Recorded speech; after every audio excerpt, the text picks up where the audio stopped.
And I am live. Good evening, everybody. It is January 31st, 2019, and welcome to all of you for a Thursday evening. Going to try not to make this a real long one tonight, but I do want to cover a very interesting topic that has been kind of back behind the scenes here over the last couple days. So wait for people to kind of come in tonight. And it's something that I hope to engage a lot of the side chat in, because you guys are really the fuel that makes YouTube run, whether we choose to believe it or not, whether the content creators have some puffed up vision that they're the ones. Well, I guess in a kind of a way they are, because it's there's definitely not a chicken and egg thing. There has to be content to comment on, or else you just have another social media platform here in the way of YouTube. I also want to say congratulations to Tucker for wrapping up a very successful campaign for St. Jude's. I'm very proud of the money you were raised. I'm proud of anybody that took time and effort to contribute, and with a good heart to contribute towards St. Jude's. What a great cause that is. If you've ever been to a St. Jude's center and seen some of the activities that occur there, it's a pretty amazing operation. Let me, let's see, this thing coming out on the other side. Let me make sure. Yeah, I think it is. Just on a delay here. I think, let me go ahead. Might be on the wrong one here. Let me go back for a second to this.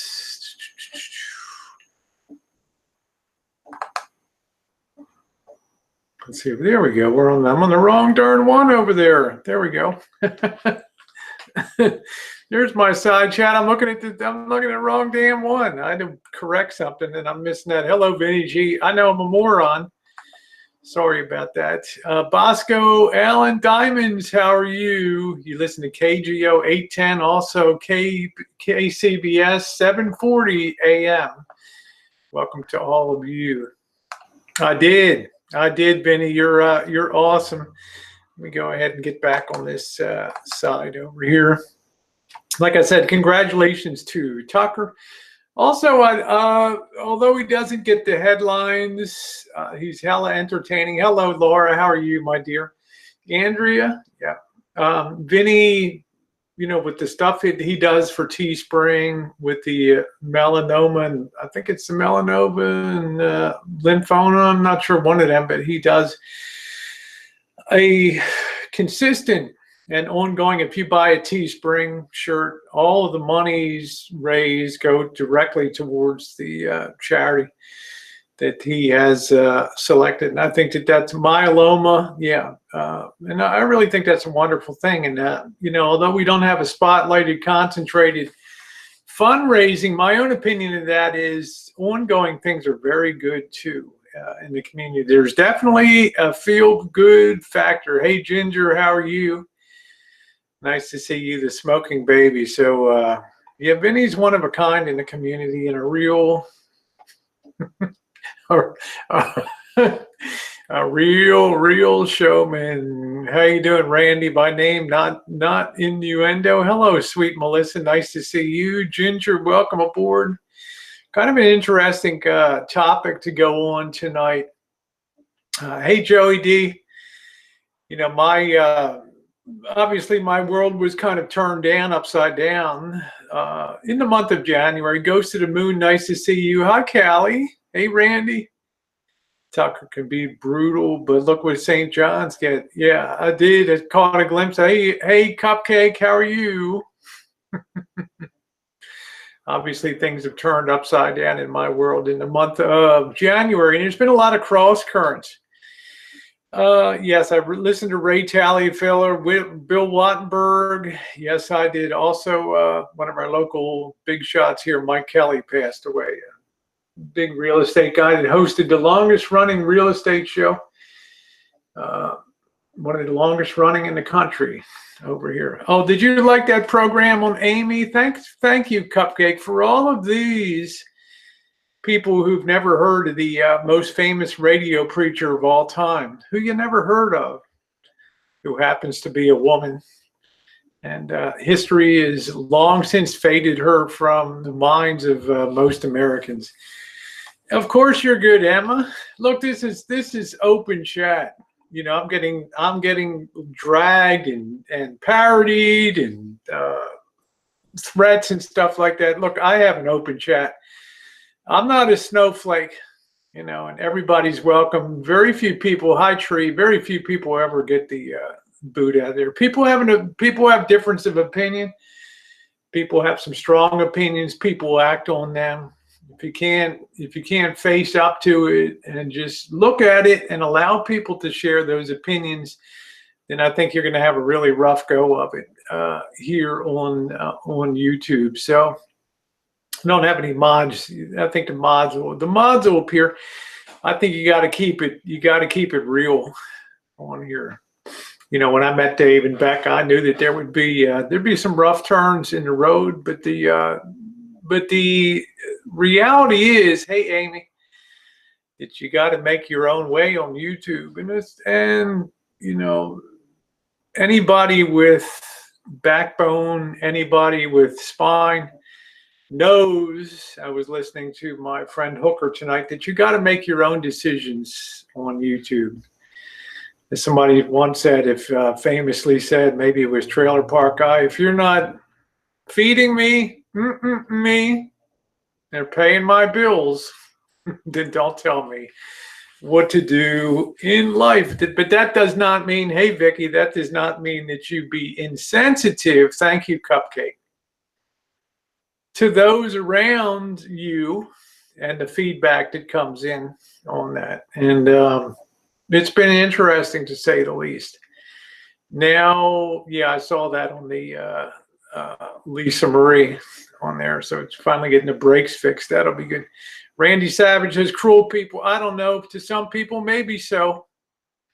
You know, it's just the reality. That's it. It's just the reality. If you're not feeding, fucking, or financing me, that's it. You know, and that's the realities of it. You'll have certain people that think that they can be the vigilantes, and you know, it's okay. Everybody uses YouTube for their own purposes, and sometimes you can see that the undercover sort of hatred for the LGBT community comes shining through. And I mean, it's because I think sometimes people have to take a long look at themselves and their own behavior on their own high horses and the things that they hold dear to. Yeah, I'll be doing some more of them.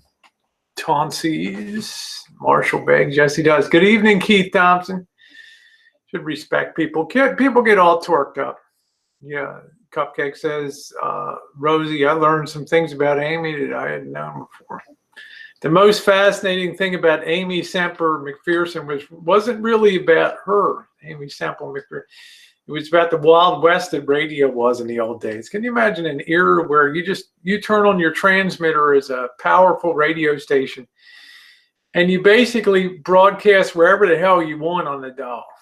Okay, maybe today we'll be at 810. Tomorrow maybe we'll be at 1020. Maybe we'll be at 680 on Wednesday.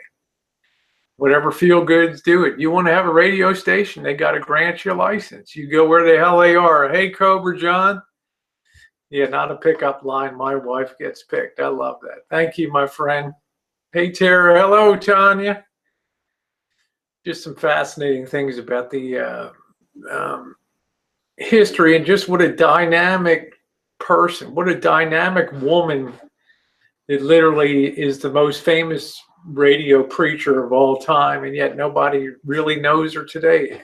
Her church survives, and it's just absolutely amazing.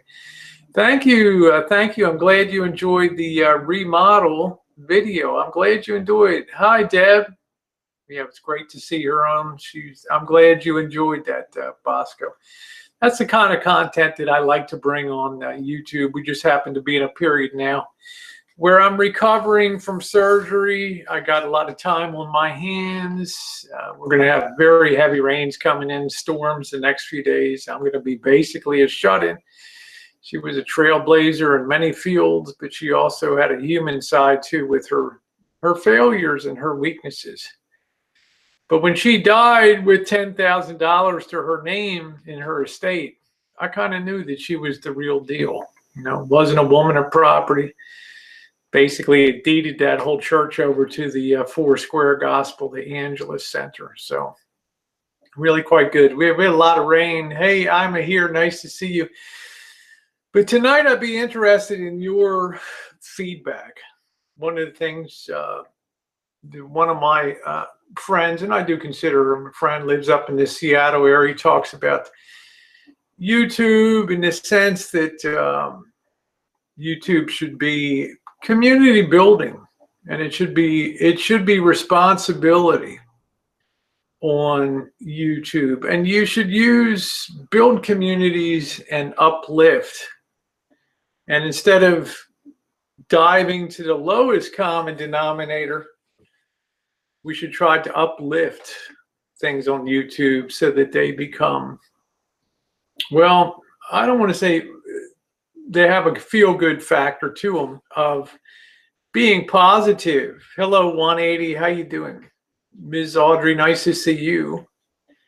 You know, I'm not sure, Laura, you got to go back and see you got to watch that hangout today. It's a nice little vignette of a tremendous Canadian come American who dominated early radio and found out the power. She was the first one that really discovered the power of radio. The first solo woman ever to be granted a radio station license in her own name. Some pretty amazing things. Come up to present time. That's it. Couldn't help yourself. So we do have that concept of community building, and then we weigh that off, that heightened sense of what, as this individual who I respect, who was obviously a thinker, obviously takes time to ponder the state of YouTube, the direction of YouTube. And you think about, I think he thinks of what could be the wonderful things. And as he stated, YouTube is really a gift. And he believes if we abuse that gift, and it just turns into a shit show. How you doing, Monique? Then what do we really have? We have something that YouTube or Google could eventually pull the plug on. I'll get into reasons that probably would not happen. But hey, D, just me, nice to see you. Then you weigh that off against the other side of the coin. Is YouTube entertainment in the pure sense of things? And I include myself in that. You know, the whole situation with, you know, what happened at the tavern on Saturday night with the Stu's memorial service. You know, what happened with the police came a-calling on Sunday night. Is that all part and parcel? Along with other things, street streams, things like I did today, the fascinating story of Amy Semple McPherson. Morning videos, morning laughs, travel, food reviews. Thank you, Candy. Nice to see you. Nice to see you. Thank you. Hey, Nocturnal. Food reviews. And you really have to weigh that off. You throw people like me in. You throw people like the Bergs in, Sean and Hooker and all the other people that are all in this basket of entertainment that we call YouTube. Coach, all the I wouldn't say it's drama in the RV community, the shit show that we engage in on there. Yeah, it's fine. Yeah, we're going to get to that. So this is the thing that I puzzle in my mind. This is the thing I have a really difficult time. Some people might be on here purely for economic gain, want to pursue the paths to make money. And as I've often said, if you just come on here with just the pursuit of money as your only sole aim, you probably won't have what it takes to go the distance to ever realize that. You'll just spin your wheels, and you'll be frustrated, and you'll be angry, and you'll be pissed off. You know, you'll be looking at your, what do they call it, CPM. You'll be looking at your, I don't know what the hell, and now they message it, your cost per thousand or whatever. But after that comes the thoughts about creativity. Hi, Cassidy. How are you, sweetie? In other words, in that situation, you put the cart, you put the God, small G-O-D of money before the cart of creativity. It's a sure recipe for disaster on YouTube. And I never see that. Aloha, Colleen. I never see that pan out. So the big issue, as this gentleman saw it, was, you know, and the reality is not many people ever had an issue with what I was doing on the channel, to be quite honest. Before I chose to meet Dave and Becca, you know, you got some people that, you know, they're not into the teeny weeny bikini or the baking, but by and large, most people have a good time. But that whole script flipped around. And in my mind, it really had nothing to do with a sense of a breakdown in some perceived community. Some feeling like the whole apple cart had been turned over, like all of a sudden down on YouTube here. Vinny G, I could tell you a horror show, you know, about that. Like the whole center of gravity was disrupted because of the events of January. And as weird as that sounds, many of us, if we're being honest, would say yes. That's the feeling that came up. You're not coming up, Bergs. That's the feeling that came on over the last month or so. That it's almost like the whole center of gravity of YouTube shifted. Now, it's not just me, it's the relationship. Hey, Charlie, it's the relationship. It's the whole ball of wax on here on YouTube.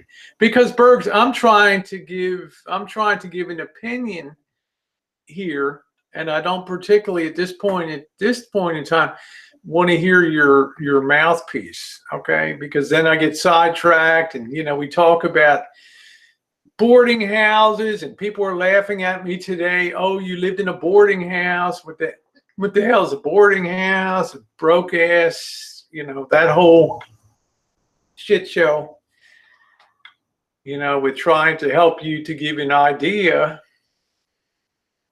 of how you might be able to, yeah, I mean, Benny, it's a nightmare. You know, with that whole situation that occurred when you're living with your parents and all that. And I respect Bergs for that. No issue at all. If you're happy being there and you have a good quality of life, it doesn't matter. But I was just making suggestions about, you know, how I lived in a boarding house and we had shared bathrooms, and then you'd come downstairs for breakfast, and you'd sit around a table. You have breakfast from 6 a.m. to 8 a.m. and then you had dinner from 5 p.m. to 7 p.m. Most everybody came down at 6 o'clock in the evening. You all sat around the table and you had a good time conversing. Throw a loaf of bread, take the wrapper off, sit it on a couple plates at the end of the table, have some stew. And you really got to know each other. It wasn't such a bad experience for $80 a week, you know, to have. Let me fix this camera. Sorry.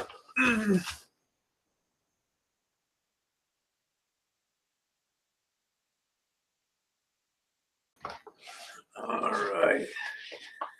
Sorry about that. I don't want to get sidetracked, but I just wanted to say that, you know, it's an era where everything is being nitpicked and everything is being pulled apart. And that's okay. I mean, I'm not, like I said, I'm not one to, be a crybaby and whine, or I'm not one to strike people's videos. I really don't care.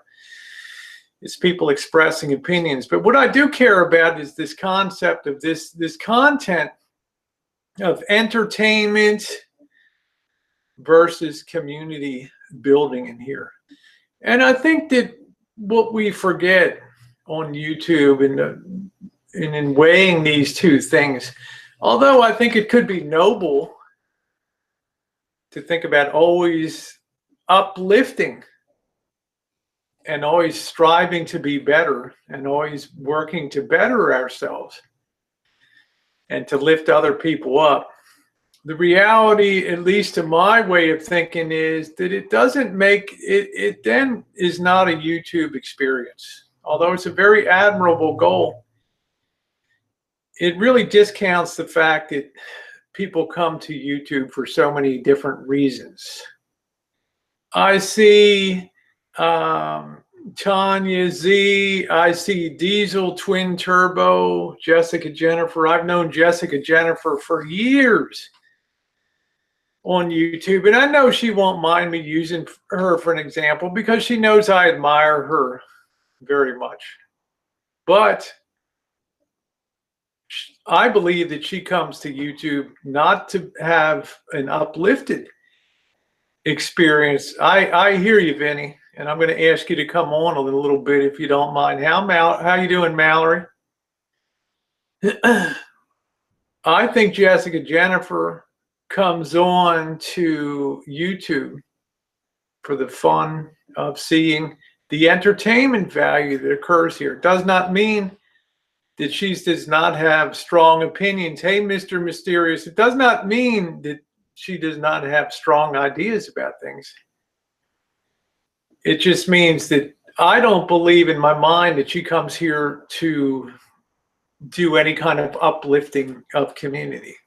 I think she comes here for entertainment value. Hello, Celeste, Eclectic Domestic. How are you? Same with Cassidy Hampton. Although she has a good sense of bearings and things, she can laugh along with the best of them and enjoy people at their best and their worst. Thank you, Mike Moore. Nice to see you. Yeah, Jessica said I'm here for the food. How you doing, Gina? My point is, everybody I see on the side chat, I think, comes on YouTube for a different kind of experience. And I think the problem is when you take the experience of Hangouts and you try to then tell people that Hangouts are the whole central core of YouTube, you would be wrong in that. I don't think YouTube would ever be pulling the plug on video uploading. They may eventually pull the plug on YouTube Hangouts, but I tend to doubt it because they've been turned into core passive money-making operations for them too. They do have their own rules and regulations for running the chats the way that they want them to run. They do give people the ability to flag when behavior's outlandish.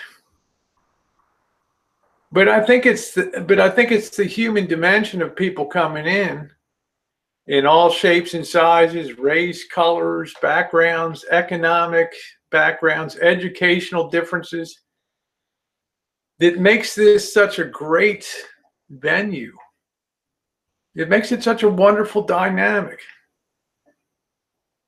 And although I think it can sometimes, hey, Vegas Fiction, although I do think it can be a noble thing to try to go onto it and lift people up, which most of us try to do, not 100% of the time, but it's also a place where shit happens and people want to laugh and they come around specifically to see humans, particularly people that have a presence and content creators, be glorious, be screw ups, be idiots, be dumbbells, be entertaining. And if you ask me, which is in the greatest interest of YouTube as a corporation, it would have to be the entertainment factor that's provided by YouTube, because that's the engine that drives people to come in here.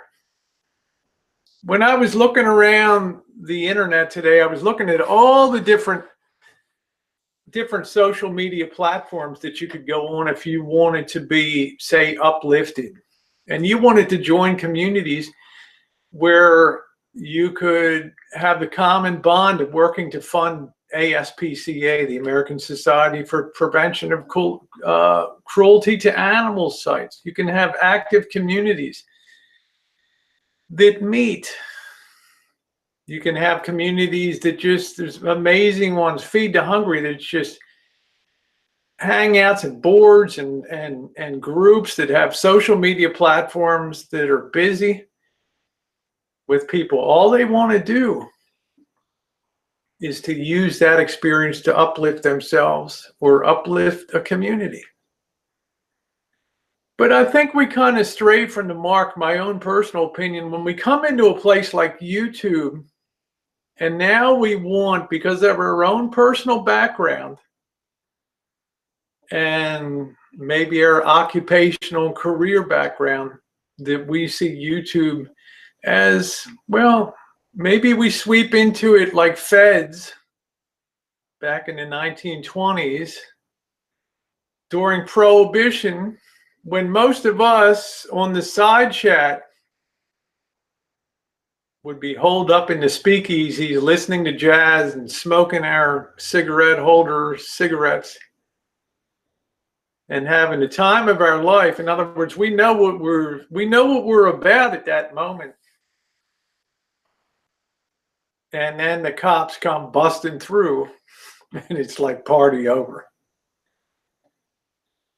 This is the way I feel when I see people occasionally that want to come in. This gentleman is not alone, and try to make a community that is about interaction, goofiness, some great heroics, some terrible things, some dumb things.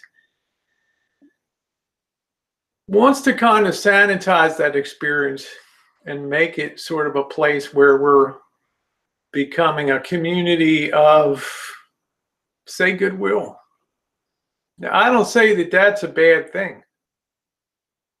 I don't say that's a bad thing at all, but I say that's not YouTube. I think people come to YouTube because they want to see people naturally interact, be themselves, find companionship, find camaraderie with like people on their own chats, on their own side chats. And we see that the way communities change, the way opinions change. How many of us move from chat to chat? It's like a gigantic sea. It's like a gigantic boat at sea. And sometimes this chat is like doing the right thing, and this person's doing the right thing. And then 3 months later, all of a sudden, we're pitching forward. You know, everybody's going down to the front now. You know, because Rosie's done the next stupid thing on the chat stream or something, live stream. And then maybe Pam's got something going on and we're all shifting sides. And then, you know, in the stern, here's Mama Bear, it's Elvis. And all we got, thank you, Tanya. And all we got is a big shifting boat on a sea of ever-changing content. You know, what do we say to those people that are out of favor at any current moment in time? Do we not lift them up if we do the community thing? Or do we beat them down? What about the people that are on a super high horse and feel the world of themselves, and some of the huge big content creators that think that they're so special? 100,000, 200, 300,000 views. They don't need a little bit of correction, a little bit of reacquaintance with the ground beneath their feet.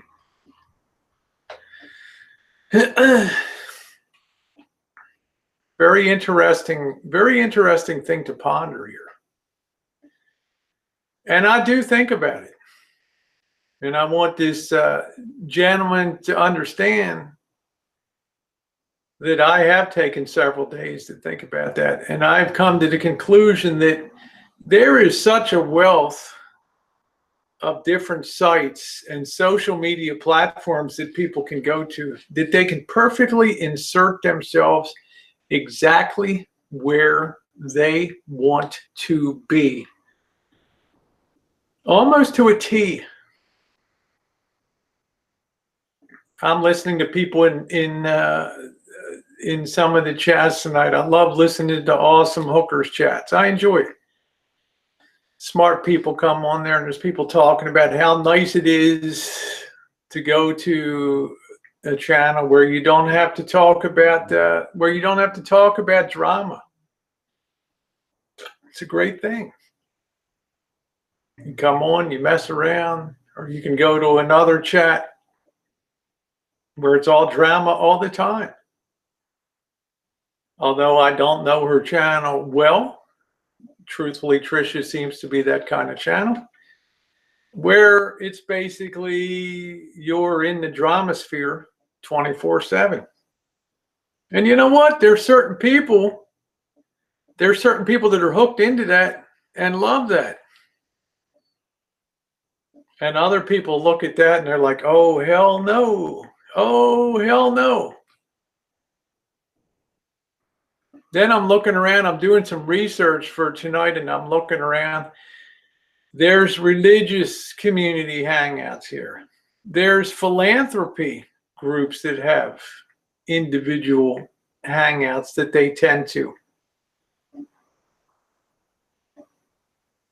I mean, I'm just amazed when I look around. Poker communities, there's the Knights of Columbus, there's Masons hangouts, there's everything under the sun. And I think to myself, what makes this community special is that we're human. Flawed, and I certainly am. You know, some of the crazy stuff I did. But yet at the end of the day, it's exactly the stuff that YouTube thinks is the most watchable kind of content to be out there. So to say, you know, we have a gift and things like hangouts and streams, they could be taken away. It's doubtful. You know, if you saw the creator update for January, you saw new tools for hangouts and new things that are coming out to enhance hangouts. Yeah, it's just the human community. That's the human community on here. So I thought long and hard about this. And I thought, with all the different purposes that people come into these communities for, if we ever had an idea that we would uplift people in this community, we can do it on a temporary basis. You know, I like to think we uplifted Tucker, right? Tucker feels like he's in a battle, you know, a battle against e-begging and making sure that people know they have an alternative to giving to people that are asking you to support their daily life. Look at what happened last night. Everybody rushed in and uplifted Tucker in a massive wave of support. Yes, it was, Kathy. It was very funny last night, you know, and I could have made sport and carved out that little part of my own content, my own thing, and put that up as separate video, but I chose not to, out of respect for Bergs and his mom at that moment in time. So there are there are right choices that are being made. They're not monumental choices. And as Ginger says, someone will always come along and knock the wind out of you, because we come at people with our own prejudices. You can see at the current time, some of the dislike of me is now coming out as raw anti-transgenderism. You expect that to shine through. That gives you a glimpse of the real dark side of things. You know, not the person who's coming on and trying to put a smile on your face in the morning. Doing a lot of hangouts through the year to do some fundraising, things like that. But that will never make a dent in those people. They will choose, that will be a titanium surface that will never be dented, because they can only see through the prism of me their dislike of other people. And they choose to channel that hatred through me to them. And conversely, to channel that hatred through that prism back to me. That's their right to do so. They're using community in a different way here. And that's the consequences you get. And yeah, it's been rough. You know, I'm not going to lie to you. But I'm just saying, it shows you, when you talk about uplifting people in a community, you've got to kind of be realistic. You kind of got to be realistic about the realities of human nature. And if you come at this from the point of view of an evangelical, a clerical background, a theological background, then I think that you're entirely missing the mark on what YouTube is all about. And I think it's really very self-serving to come out and say, well, YouTube's going to remove this gift from us because the potential for abuse is there.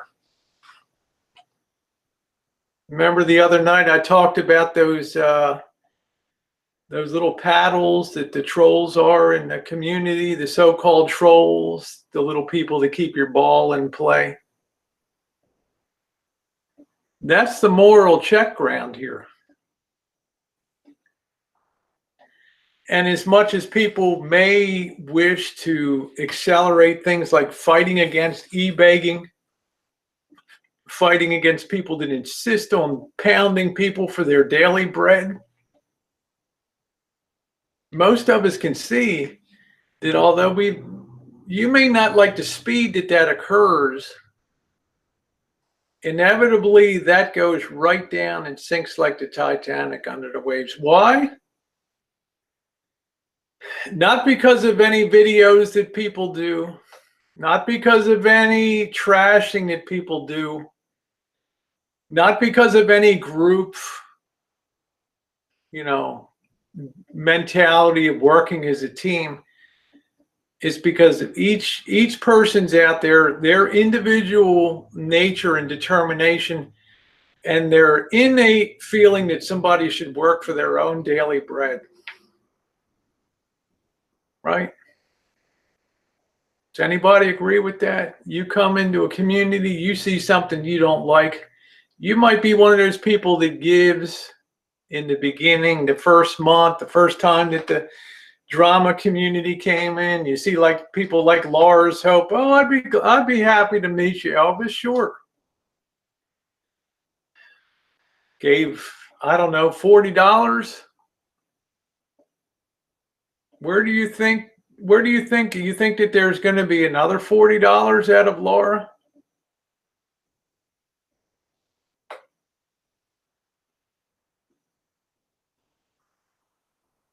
To me, this thing of e-begging has always been a naturally self-extinguishing phenomena, just by virtue of the fact that when you come on there every day and you demand that people fund your life or pay your taxes to them,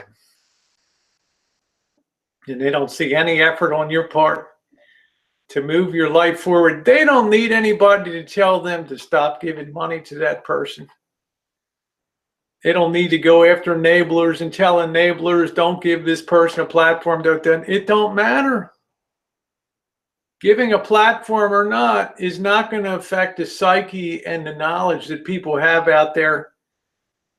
On the side chat, the great mass of you guys out there that watch, you're not dumb. You don't need a shepherd to lead you and tell you not to do this thing, to come on there and give you instructions about the don't go watch this person. And you can go watch the hell out of the person if you want. But reaching into your wallet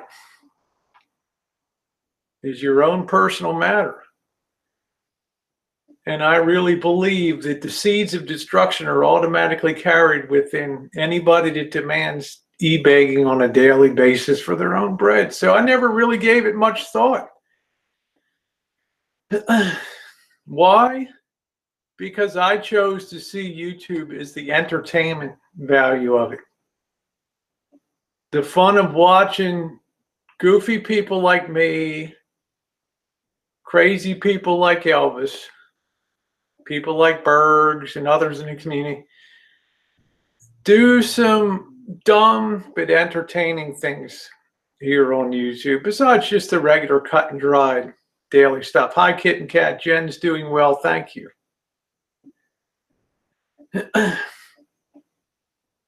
Therefore, I understand why I'm on the opposite side of people that want to be more aggressive. And, you know, Rosie, you're the problem here with these people. No, I'm not. It's just a long cycle that has to wind down. You know, the only thing that slowed that cycle, remember what happened last August when we're using the case of Elvis? The money dried up, had to get a job, went into trucking, knew if he came out of trucking again, he would have to start the whole process again. But now we had a new, bigger community here with the drama community. So there was a new rich vein of ore to tap. But now we see, unless you keep feeding the machine with new communities, which is a natural event in a lot of ways, it dries up. You know, it's the beauty of our economic system. It's self-correcting. You don't want to work. Eventually, you don't eat. You don't have a roof over your head. You have a broken down tin can on the side of the road. And the help coming to get you is going to be few and far between. Semper Fi, Yujiro.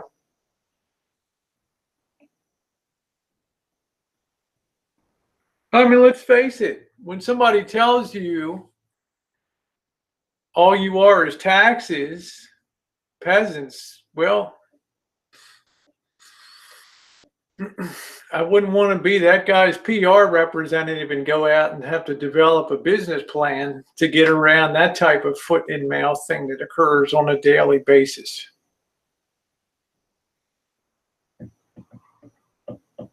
Now, eclectic domestic, yes, but that divide really showed some people. Fair weather friends are fine. Doesn't now quite a view of us pushed away from us. We all, that's what I meant. You really stunned me, Celeste, because quite honestly, I had you kind of thought as, well, there's the SS Rosie. Doot, doot.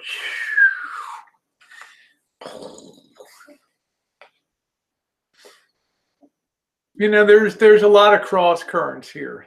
And I still like my friends on here very much. Yes, I've kind of low-key, kind of been around and trying to say hi. But there's a lot of stuff that, you know, there was a lot of upset that occurred. And I'm responsible for that. I understand that.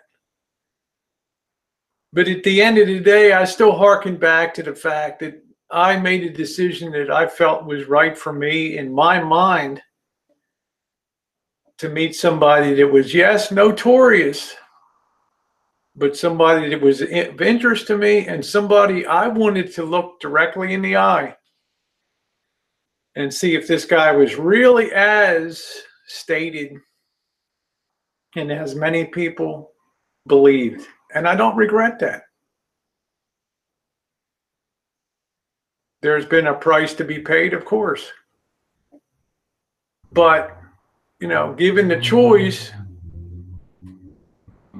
and not following through with my feeling like I want to really see what makes this guy tick, I would have had regrets about that. I'm not alone in meeting Dave and Becca. I still believe the community now is in better shape in that way, in that regard. It opens up another avenue of hangouts that people enjoy going to. The level of fuckery has been directed to me. That's fine. You know, it is. But it didn't come as a shock and a surprise to me. And I don't whine about it. That's the difference. So let me look at the side chat here and get some of your guys' feedback on this now. I don't know if Vinny is out here. Hello, Laurie Green. Nice to see you. Yeah, fuckery is love. That's it.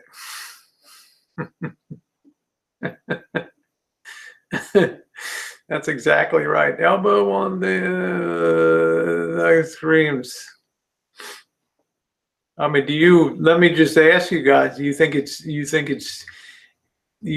the, hey Kev, how you doing? Do you think it's easier to raise money now as an e-bagger?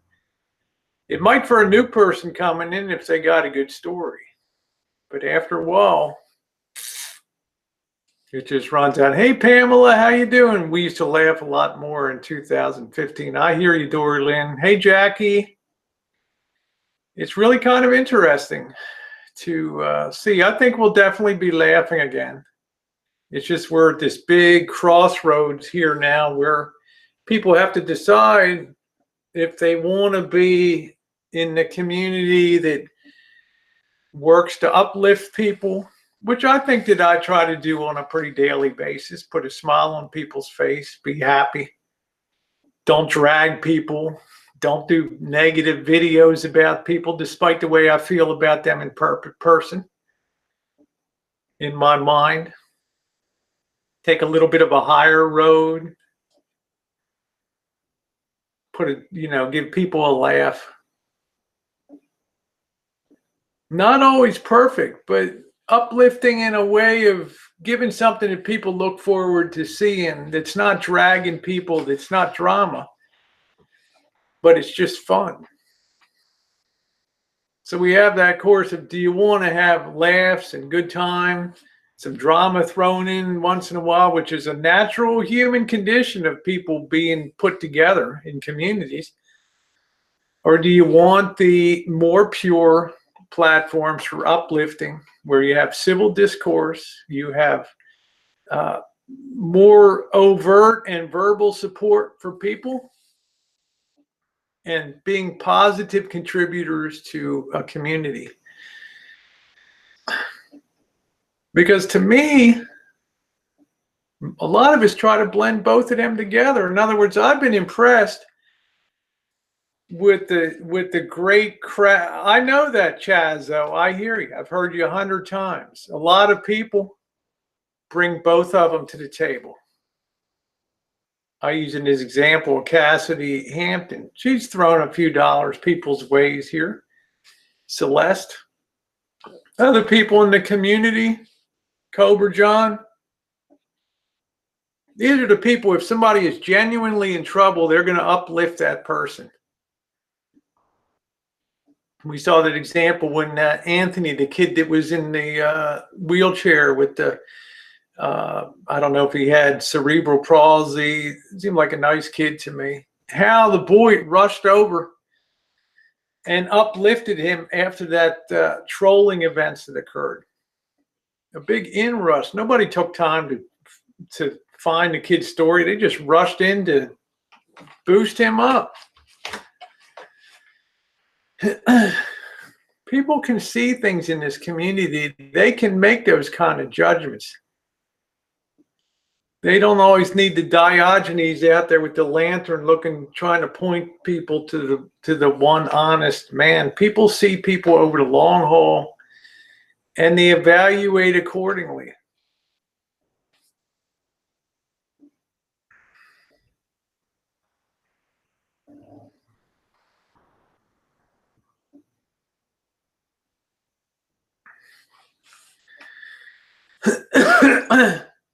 Yeah, it's like Ginger said, don't try to hammer square pegs into circles. If we, hey Oda May, if we try to, I don't want to say sanitize, because that person will this gentleman will take great exception to that term. But if we tried to uplift, yes, we fulfilled a higher order of human being, but we've not fulfilled YouTube. We've cleaned ourselves up and put our Sunday suit best on with the expectation that we're never going to go out again in rough and tumble in the play yard, the sandbox, in the dirt, rolling around, beating the hell out of each other. And then when it's all done, getting up, laughing and dusting ourselves off. And, well, today we were the A team and we won. Tomorrow we might be the B team. Yes, it's good to aim high, but it's also good to be very realistic where you are when you serve that message. Yep, if we all had hammers, everything would look like a nail. All Dionysus is nothing but rascals, scoundrels. There's Joe King.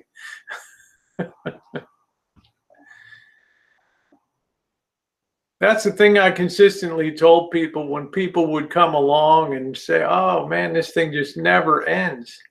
Well, you know, the eBay thing, it does end. It does end. The clock runs out.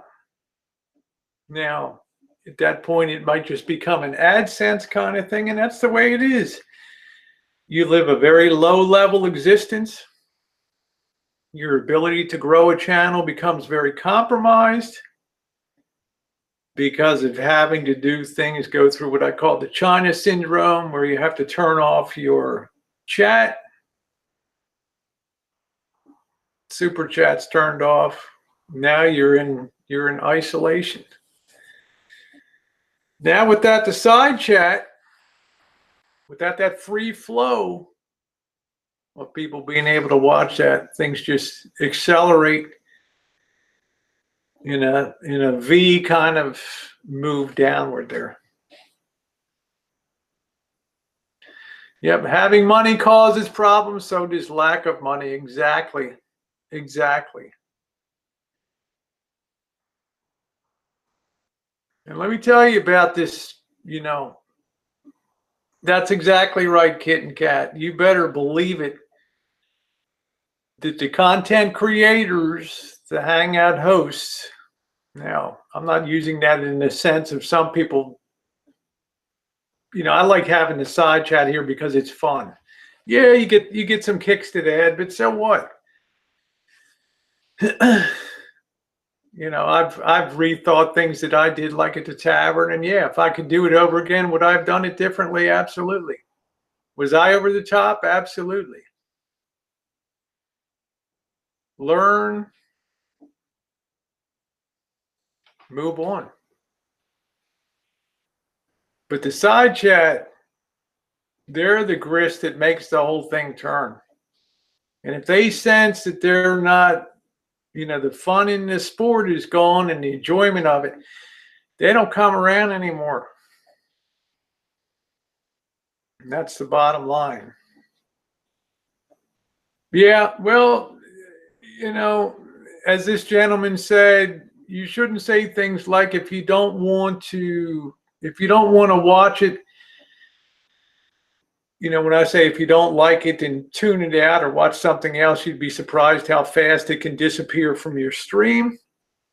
When you block or just remove channels, after 2 or 3 days, they don't even come up in your list anymore. But this gentleman said there were ripple effects that move out into communities. But I think he's confusing two issues here of friendships that get temporarily interrupted and thrown off kilter versus what the whole basis of YouTube is all about. People being themselves on video on a social media platform. Yeah, when you unsub, you never see them again. You never see them. There's been definite fallout, definite ripples. And, I'm attempting to deal with them, starting to move forward in a positive channel, because I do enjoy my friends. But we've got to be able to have the ability to make our own choices and make our own way without feeling like the gang is on our back at that point. Give people that free reign. Give people that, I have that one-on-one experience with Laurie Green, despite the way Vegas Vixen and her don't get along, or Lindy. I enjoy my experience with Lindy. I don't ever hear any blowback from those people about things, but other people, you do. It's their right to do that, and I certainly accept that. Taking away Greg's axe was smartest thing you've done in a long time. Well, I'm just saying I don't think Greg really cares that much about a wrench, to tell you the truth. Brandon, I think sometimes it's more a pain in the butt. And he can come in and he can be himself without feeling like he owes any allegiance, except for having a good time on YouTube, which he certainly had last evening. I want everybody to be able to come in and not feel constrained whether they have a wrench. This is what I tell you when I look at Oda Mae Cooper out there. And we talk behind the scenes. We communicate. And I don't think it's a great job to have it all, to be a wrench in her chats, but she has that incredible strength to put aside some of her own personal feelings about people in the chat or on panels and just do the job of taking care of the side chat. Like you said, don't owe any of you allegiances. That's exactly correct. That's the perfect moderator.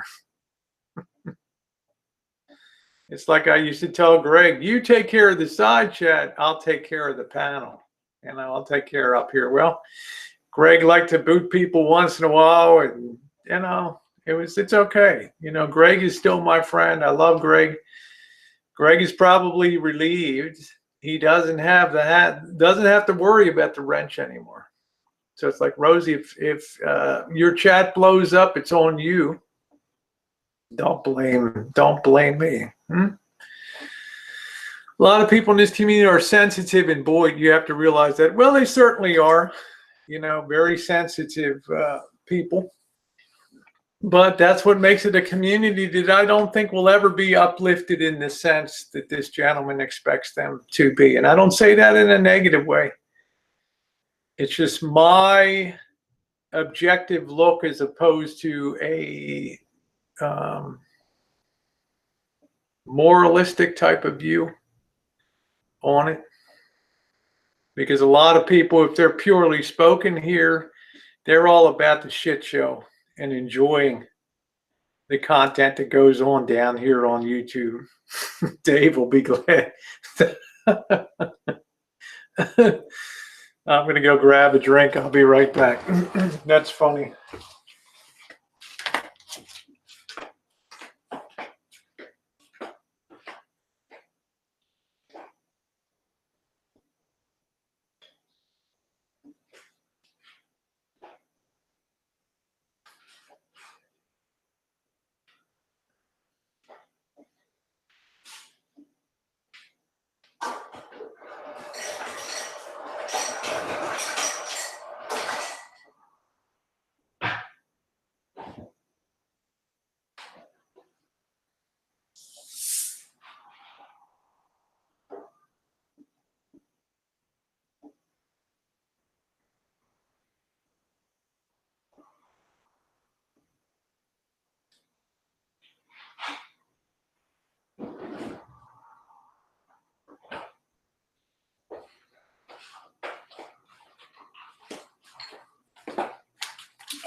boy. All right.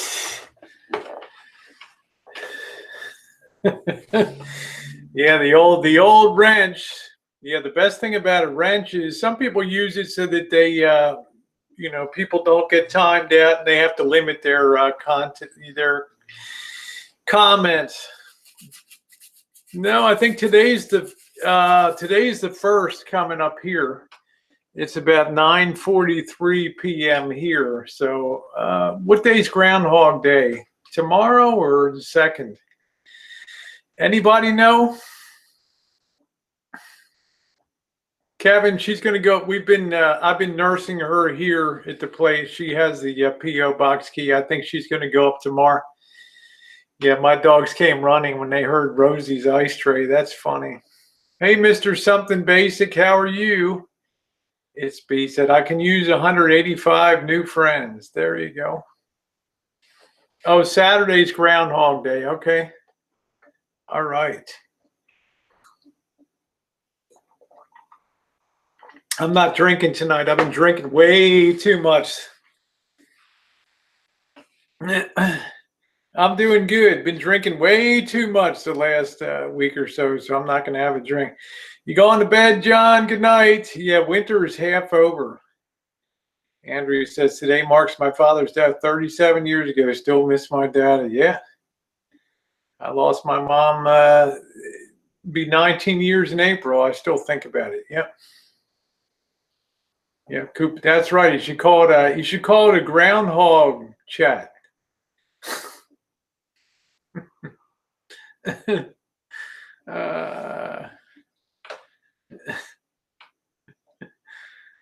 How'd it go? If he pops his head out, what happens? I think if he sees his shadow, it's like 6 more weeks of winter.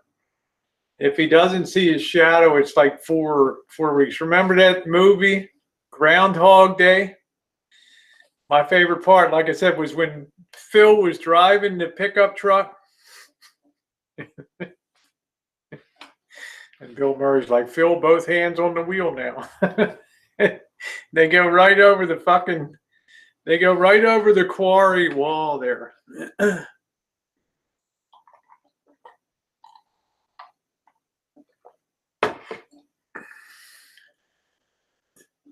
Yeah, me too, Wilbur. I gotta cut the drinking way down.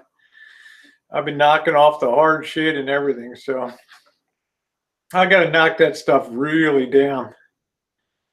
So I think I'm just going to go back to Friday and Saturday. Why do people want more friends? Because I freak out when I get more. I don't know. It's a natural human condition, I think, to want to be friendly and have some things. Ultra Mobility Channel just got the death sentence. Joking. So many channels are groundhog channels. That's all part of the entertainment of YouTube.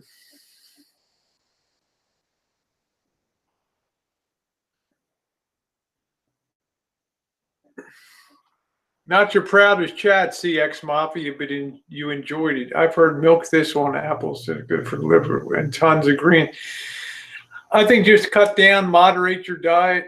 I eat a salad like 5 nights a week, and Jen's doing good, Scott. She's doing good. She had a short hangout today. Had a good time. I knew Chris Diamond to get trolled.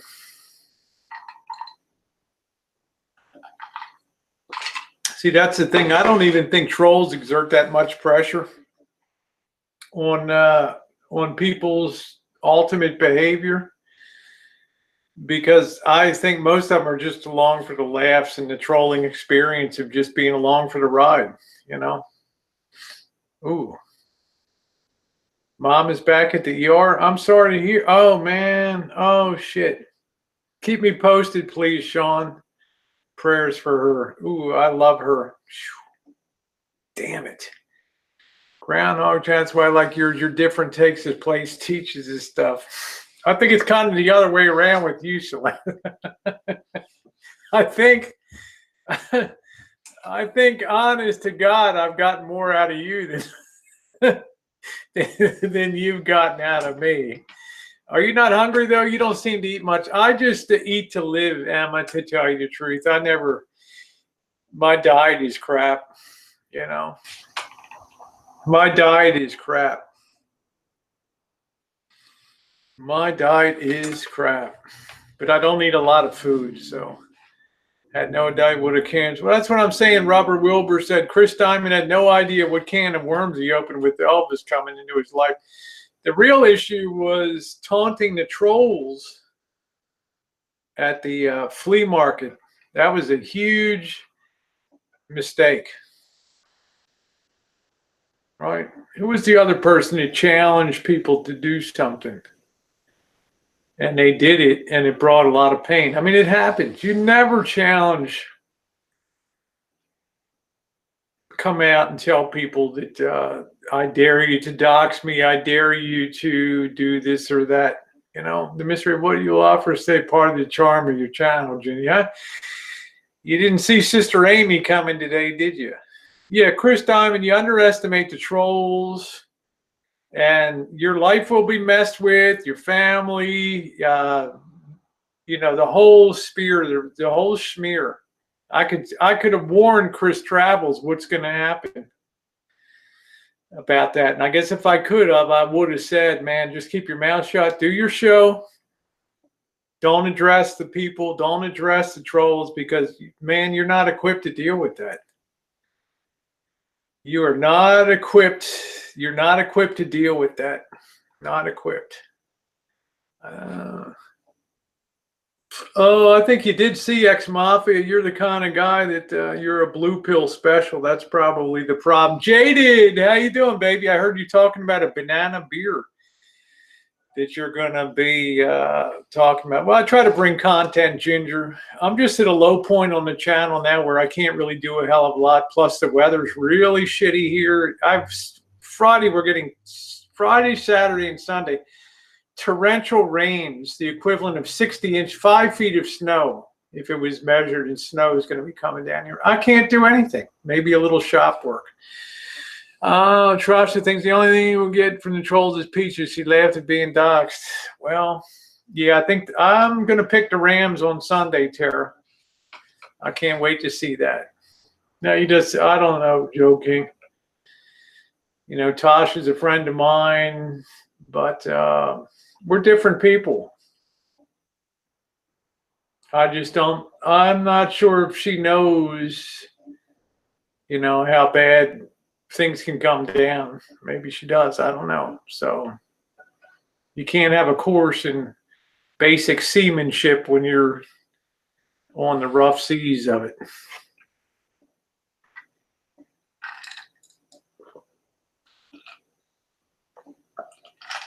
Hey, Crystal, I haven't seen you in a while.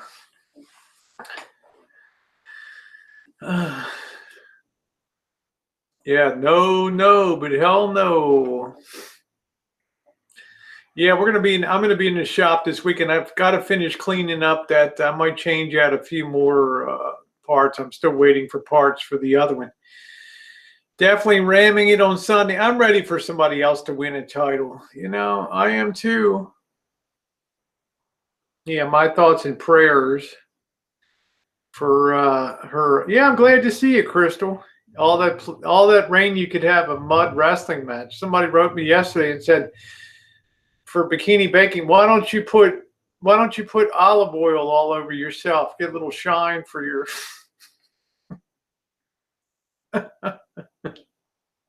Imagine that.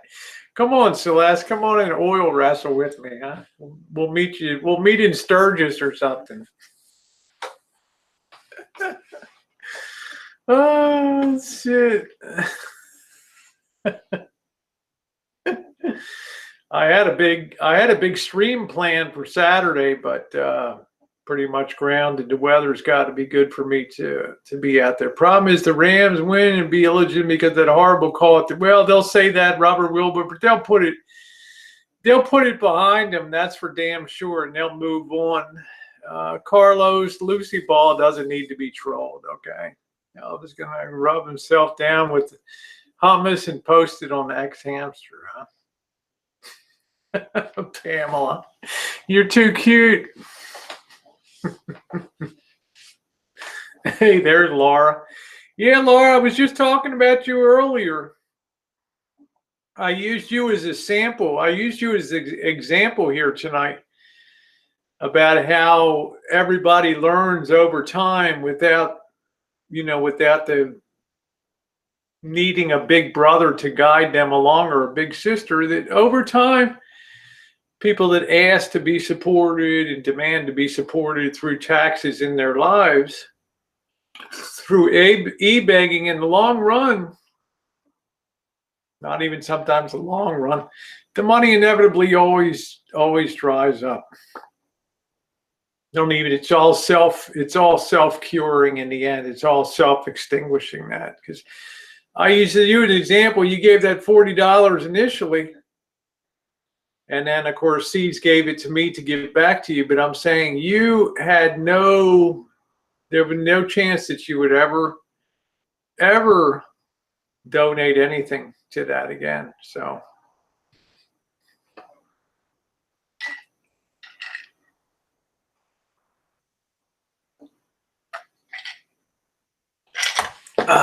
yeah, I saw that Sophia's Emporium.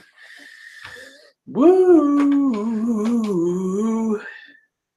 Yeah, the price to pay for it is not worth a few dollars. Well, it certainly keeps you off of a career path of pulling a decent paycheck. Cheryl, how are you? Yeah, Elbow always wants new people, but with new people come new trolls. But, Joe King, let's face it, Joe King, I think you'll agree with me. When you turn on the side chat, when you turn off the side chat, then effectively you've cut off the stream of new people coming into something like that. YouTube is automatically degrading them, in terms of where they rank with live streams that are gone forward, because there's no sense in watching it, because there's no interactive experience with other YouTubers, and YouTubers hate that. YouTube hates that. They want people interacting with people like crazy. Interacted like people with crazy. And when you don't do that, YouTube automatically degrades your effort, because you're not working in the spirit of what YouTube wants to have, in a growing community, not a shrinking one. So, Bosco, what I heard today on the phone and talking to him about the brake job was horrifying on the phone. Absolutely horrifying. Absolutely horrifying. Yeah. I think that's probably true, Brandon. That's why I feel like I can be his friend, because I'm not, nobody's going to enable, nobody's going to support. There's no money going to be rolling in for that. So, yes, he likes Tucker. That was a good thing, Kathy, huh? Yeah, that's the exact opposite, Ghetto. Exactly, 100%. So when I think about Drury, yeah, I'm on pain pills, Jambi, and I'm alcohol free tonight, so I'm okay. There's a lot of tangents. People are used to my tangents and shit on here. Y'all mind my tangents? Thank you, Captain Camus. I appreciate it. Nice to see you. But that's right. The trolls win. The trolls always win. What they call the trolls, they win in the end for sure. Let's see what else we got. Yeah, the state of the steering wheel address. Straight to the steering wheel address. Aloha snack bar. Practice feminine voice. Ain't never gonna happen on here. Robert Wilbur said, I was actually proud of him when I saw that he was driving, and said to myself, good for him. Well, it's not often. I'm not sworn to secrecy. Hi, Pecan.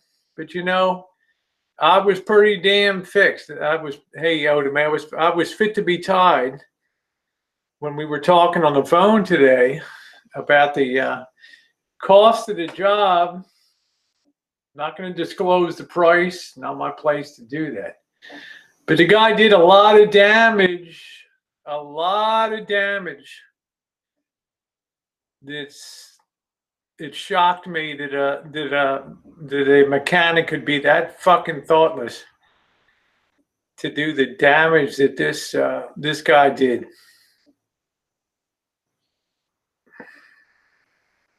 Yeah, Emma's like, I love your streams that end up in random conversation. Well, I always try to cover the point first and then come back and just go random for a little bit.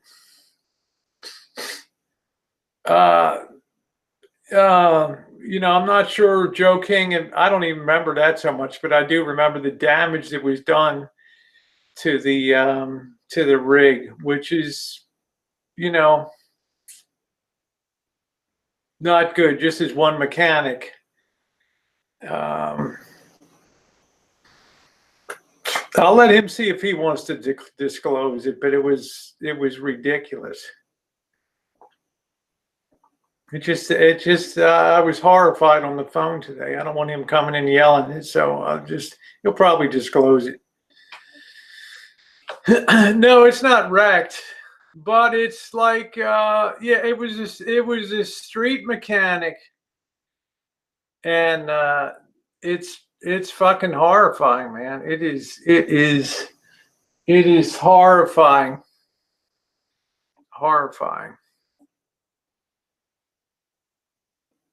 Yeah, the van is drivable. I don't know where the mechanic came from, but let's just say, let me just put it this way. If you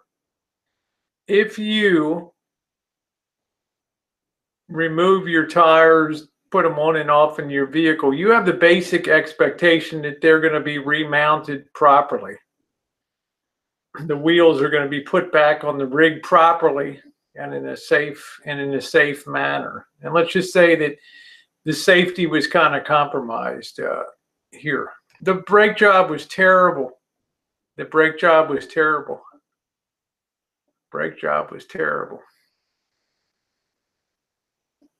No, I don't think the lines have been bled out properly. Ever watch Scotty Kilmer, the mechanic? The only thing he recommends to buy is a Toyota and Honda, second Honda, because they make bad transmissions. Probably good advice. Hello, Misfit Jenny. Nice to see you. But there's America's building some good stuff. Yeah, that's it, Bosco. Yep. That's it.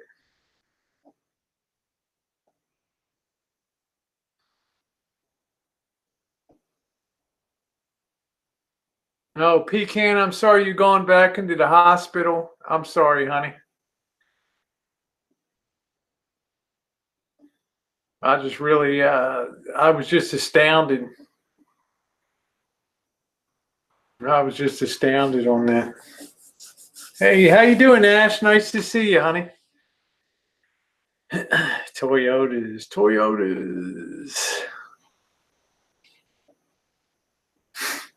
Well, hey, look, fuck it. I'm just going to put it out there. This mobile mechanic, and I'm pissed about this. This freaking mobile mechanic who did such a great damn job. You imagine when you have lug nuts and you don't put them on properly and you put an air gun to them. Guess what happens when you don't start the threads properly? What happens, Joe King? What happens?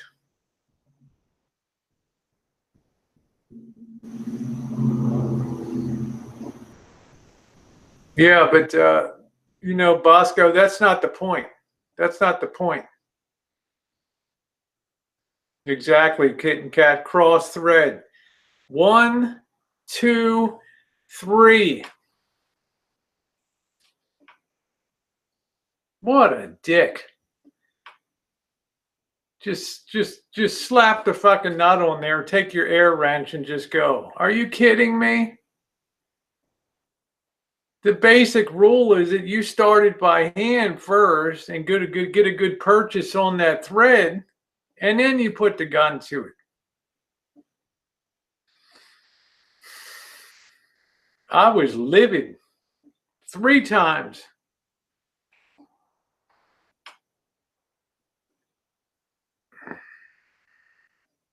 God damn. I mean, I'm just livid. Yeah, Ash, who knew you were such a mechanic, honey? Where'd you get this guy? No, I never taught that, Jamby. I'm a son of a bitch if I've ever put a lug nut on and thrown either an impact or air wrench to it ever since I was 14 years old and started to work on automobiles. I never stripped out a lug bolt or a lug stud. There ain't no mouse down there, honey. There ain't no mouse in the house. Maybe so, Happy Meal. Yeah, never get an air. I mean, it just astounds me that somebody would take just throw a nut on there and then just throw the air wrench to it.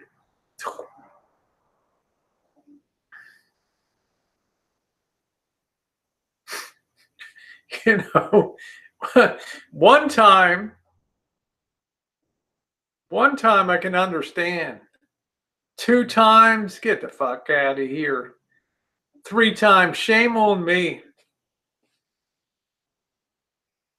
No, well, it's on different. It's on different one, but still, god damn, how dumb can you be? Hey, Lyle. Oh, I'm sure I will, Matronisa. Thank you, honey. Thank you. Hey, Marine Mom, nice to see you. Can you imagine that? It's just like a ghetto job like you'd see 14-year-old kids do on here in a rice burner. And then they're going down Highway 101. They're hitting 105 miles an hour, and they're trying to hit an exit ramp. And because the wheel has two nuts holding it on, 2 lug nuts now, the fucking thing comes off, flips them over, and onto the highway. Pretty dumb. Can you imagine 3 times? 3 times. I know, Ginger. You throw wrenches for people doing shit like that. I know, Mike Loyal. It just bothers me that there's that level, that not so much with Elvis, but don't take on the job if you're not going to do the job right. And then when he tells me this guy got his greasy hand all over that Flex Steel blue velour, I was like, wow, man, I would have just kicked this guy's butt around the parking lot down there. I have no idea, Kitten Cat.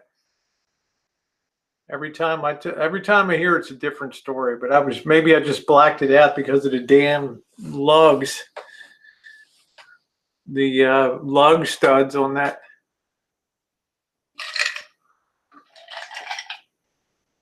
I know, Bosco, but suppose he came over after watching a YouTube video, Bosco, and offered to do your brakes.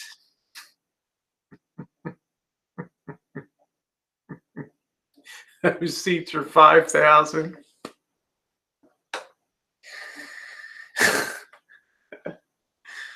Oh man, I don't know, Mike. I'm thought blind. I'm here, and 1 crossing I can understand, but 3, man, what do you? I mean, I got Mexican shops down around here that'll do it for 1/3 of the price of the traditional dealer shops. Man, they're never going to cross the thread in 10 years.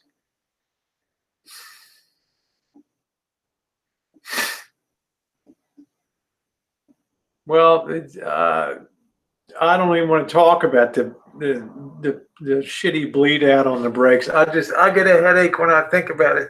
Oh.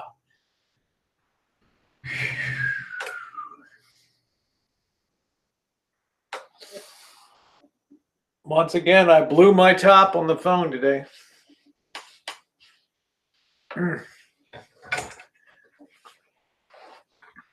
He's not in Chicago. Yeah. What'd you say? Who said? No, that's not true, Stephen Hoff. He doesn't remind you of me and Bergs, because I do. When I'm doing that kind of work, I'm meticulous about that. I don't take brake stuff lightly, particularly to bleed out, especially if you're changing a wheel cylinder and that kind of stuff. Especially if you're doing that. Yeah, what you don't want to have, Tilly May, is shitty brakes. I'm much more worried about it than he is, though, to May, because these coachmans have so much weight on them. They're 8,800 pounds. They're almost 5 tons. Imagine that, 4.5 tons, these vehicles. And they're on regular size Econoline van brakes, right? I never felt comfortable using the brakes, even with brake assist. I never felt like the brakes were that great. Like the rolling Rancho, the 74 GMC had better brakes, I think.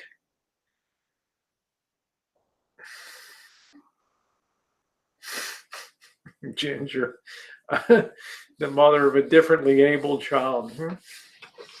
But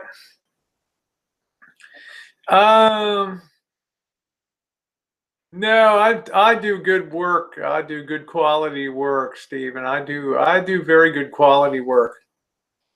Yeah. Hey, Diane, how you doing? I try to do good quality work, but it's appalling to me that sometimes the low bidder is not the best thing to do. Hey, Nippy and Janie in the house. What's going on, Janie? Be right back.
All right, little water tonight. No drinking.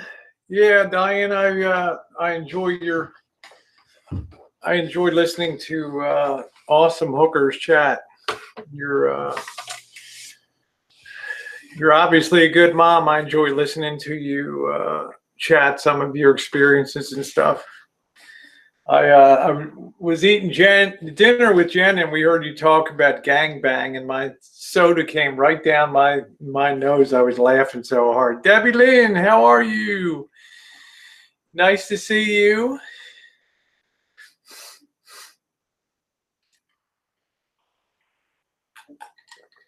I don't know, Kit and Kat, people say, I don't have a conscience and stuff, but I wanted to carve that little bit of the video out and just do like a Stewie, a little Stewie vignette in there, but nah, I couldn't do that. I was waiting for Stewie to put that on. I guess he wasn't around. It was funny, Diane. I laughed like crazy. Prepare for the recess next year. I'm ready, man. I'm ready. Good night, Kevin. I think Jan will be going up to the P.O. box tomorrow, my friend. Not going to be able to stop that rig in an emergency. Not going to be able to do that. Yeah, embrace the dark side. I don't know, Kitten Cat. I just, I really thought Stewie would. That's right up his alley, you know. Because I never, I'm not one of those people. People can use the content on the video, but I can't do that, I can't. I don't know. How's it going, Debbie Lynn? How you doing, honey? Debbie Lynn, I'm gonna be on the road again in the spring, and I'll be popping through Greenville. Hey, yeah, Laura's like, dang, 1:13 a.m. here and wide awake. Wide awake. Yeah, you have to really, I'd say you have to increase your braking distance, probably about 30% with that rig. I'm glad to hear that, Debbie Lynn. Do you have a friend named It's B? It's B. Yes, It's B is, I don't even know if Randy, I used to be a ranch holder in Randy and B's chat. They did a murder mystery chat. They would discuss murder cases and stuff. And then I haven't seen Randy. I don't know if she got chased off of YouTube. I know she was getting dragged a bit, her and B, from some of the other communities. I can't really remember. Yeah, you're going to Daytona in March. That's the It's B I know, that a retired nurse. Yeah, I really like Randy a lot. We communicated on Twitter, on Messenger and stuff.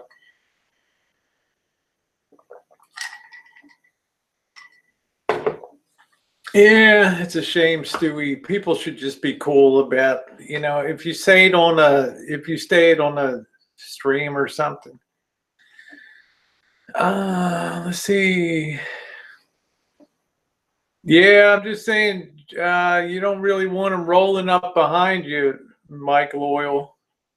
Yeah, she's a really nice lady, and I really enjoyed their streams when they would be talking about cases, and Chris Watts case and some other, which was a really freaky case.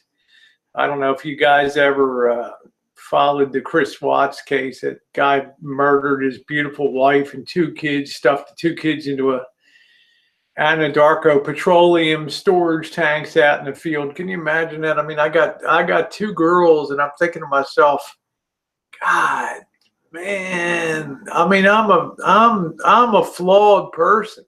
But geez, oh, it just gives me the willies when I think about being that.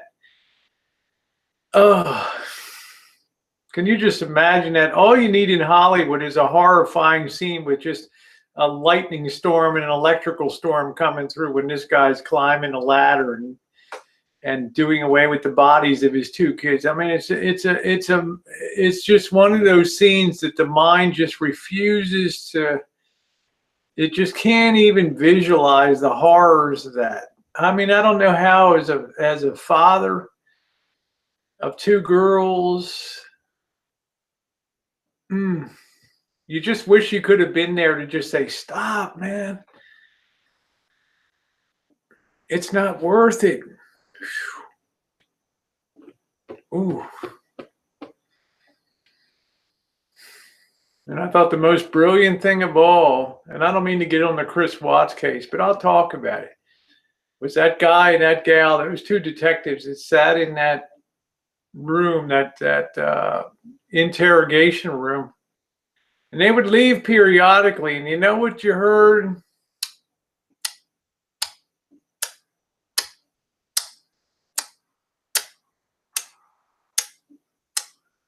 I mean, that must have fucking driven him crazy. And that's specifically why they got that clock on the wall. Just drives people nuts. I'm saying, Pamela, all for a piece of poontang when you could have just headed down to the local hooker spot, hooked up, and just that was the channel called It's B, and then the other one was Randy's Life. It's Randy's Life was the other one. What a monster, Andrea. I just can't even comprehend the thought you got your 2 little girls. You know, wife is bad enough, and let's face it, Shanann was a beautiful gal. She seemed to be bubbly and stuff, and you know, it's not perfect. You know, okay, sometimes a wife wants to kind of run the show at home and things, and a lot of guys kind of chafe at that. But doing away with your wife is one thing, but why did your 2 girls have to go? 2, you know. Well, is that Bunny back here? Where's my cha-cha girl? Where are you been, girl? Did you get snowed in Alaska? What the fuck? Yeah, pregnant with a kid too. Yeah, maybe people shouldn't be married. You know, but I also think of Scott Peterson out my way.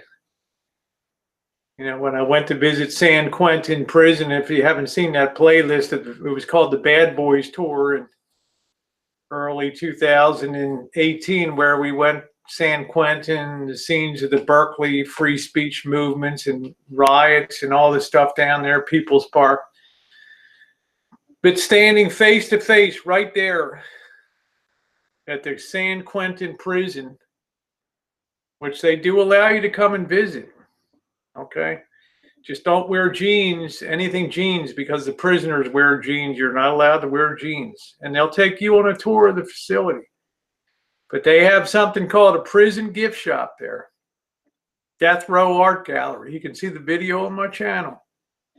And I'm standing there face to face with Scott Peterson's art right in front of me. Pretty weird moment. Pretty weird moment. Yeah, I think so, Ginger. That just frightens me, Ginger. That just frightens me. You know, that somebody could be that whacked.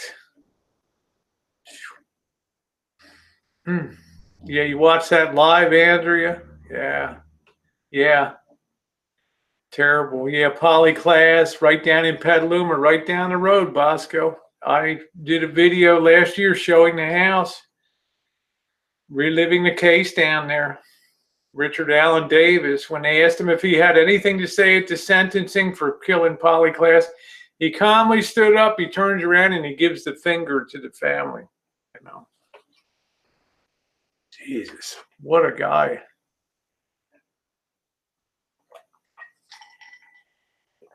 I mean, I just cannot imagine 2 beautiful girls like that have to be snuffed down. I mean, and the thing that kills me is you didn't think that you were gonna. I mean, that's what I'm thinking, Joe King. I'm turning to Jen. I was like, what the hell was I thinking coming in here?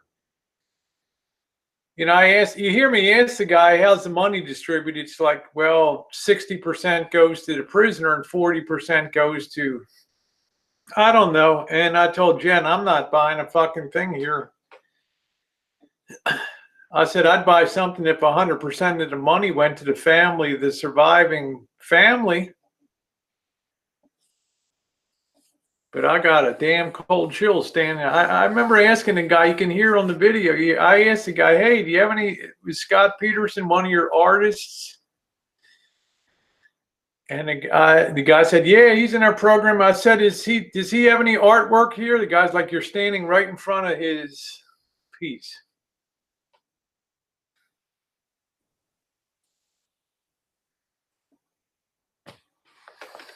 Ooh. Oh, did I feel the evil, Andrea? I'm not a perfect person, I admit that. But shoo-wee. So I think coming up for 2019, I'm going to do the internal tour. I don't believe that I'll be able to video in the facility inside of it. But you can write the warden and you can request as a taxpayer to have a tour of the whole San Quentin facility. there. Just don't wear jeans. Yeah, Ash said their art isn't their crime, but you know, I was fascinated with the idea that a major death row, California's penitentiary, notorious, would have an art program for those on death row. I'm like, I got to see this thing for myself.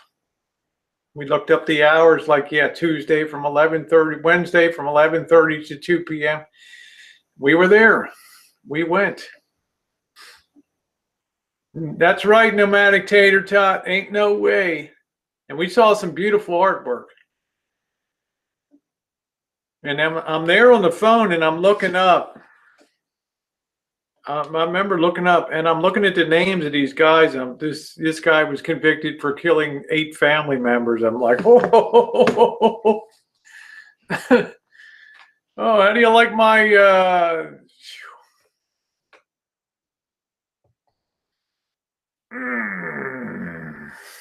That's what I think, Robert Wilbur. Well, you know, Mitch Jones, this is California, man. Ain't nobody ever going to see the, you know, lethal injection and all that shit, right? Ooh. But I'll tell you, that Chris Watts, that one really, really floored me. Rosewater was putting up that whole series of Chris Watts, and I was just like, wow. Ash, I think there's some take for the, you know, the prisoner gets like 60% of it on their commissary book.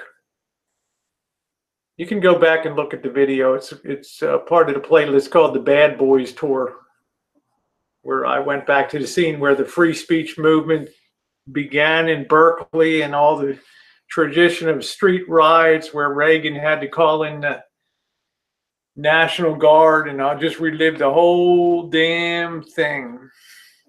John Wayne Gacy sold art to Rosie O'Kelly. Not that I know of, Debbie Lynn. Oh, he sold art. Okay.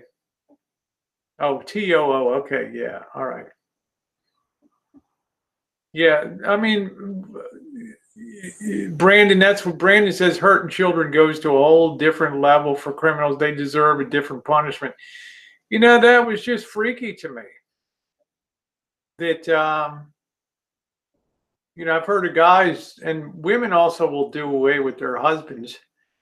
But the kids, man, that just launched that too. I mean, can you imagine what he thinks about in jail, how his life could have been?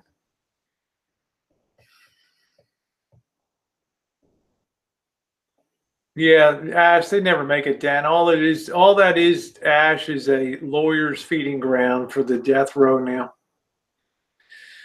Oh, man.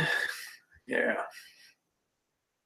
The electric chair. My parents lived close, and I guess the lights dim when they fried an inmate. Andrea, I took an interesting course in college. It was called,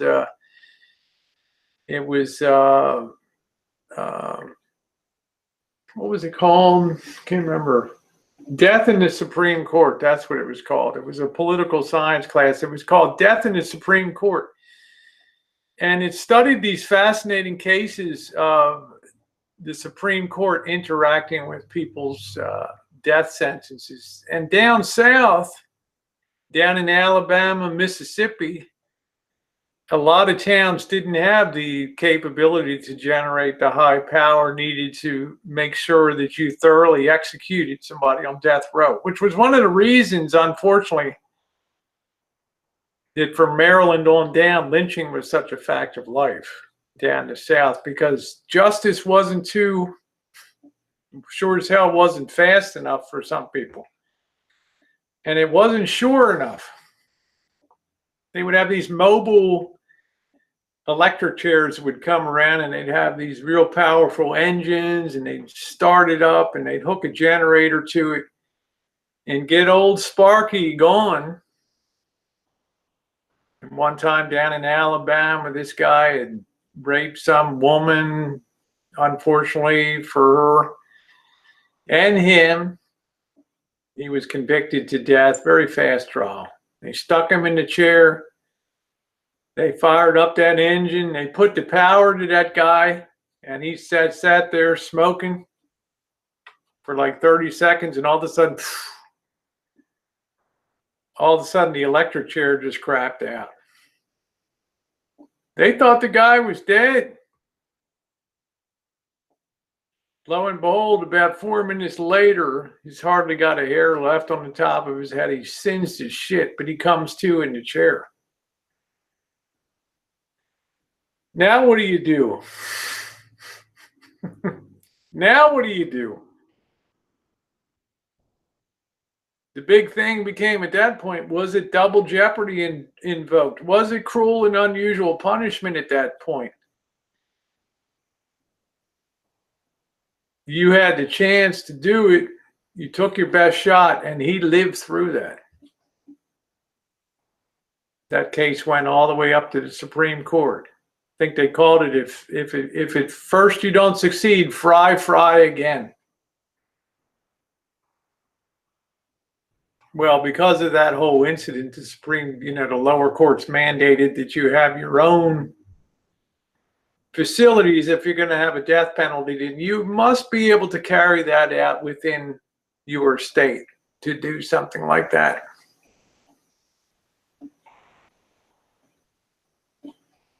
Yeah. We don't have anybody. I mean, I probably 18 years ago when the last person was executed, Zyklon B, it might have been, yeah, a lot of innocent, I won't say a lot, but certainly some DNA gets people released today. Hey, Coat, escaped the death penalty twice. There you go. Yeah, I think Gary Gilmore was the last one. He chose to have a firing squad.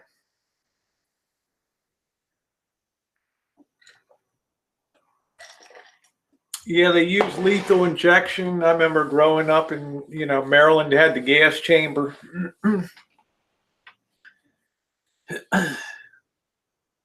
Yeah, I think if someone fakes their death and an innocent person goes to prison, when they get out, if they kill them, they can't be double charged. I mean, it's terrible. Well, Joe King,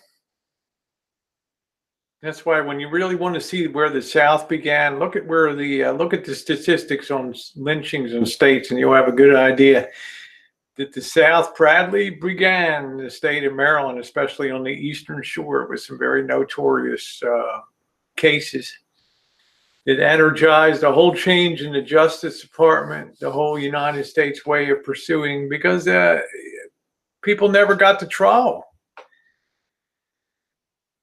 If somebody was arrested for something, the chances in a place like Maryland on the Eastern Shore, Queensland, Queen Anne on the Eastern Shore of Maryland was a famous case in the 1930s. There was no chance of them ever seeing trial.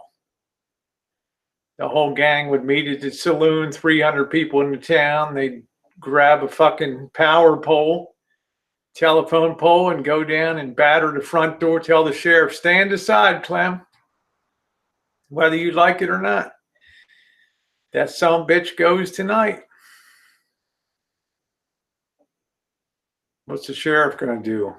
Right? This ain't no To Kill a Mockingbird, Gone.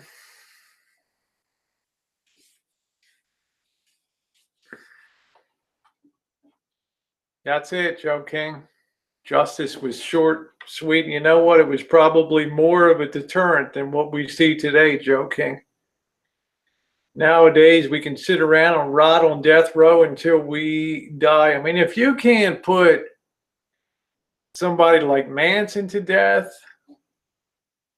or somebody like Scott Peterson, double homicide, right? Then, what's the delay?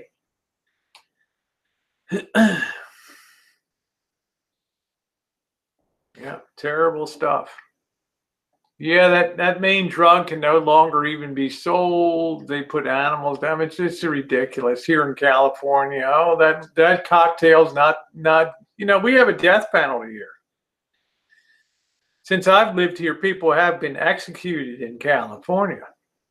And this state is in favor of a death penalty, right? But the problem is the lawyers get all cocked and involved in it, and they say, no, that cocktail that you're using there, that's not humane. That's cruel and unusual punishment, regardless of how, regardless of how the deceased went, right? Probably more horrible than a lethal injection, right?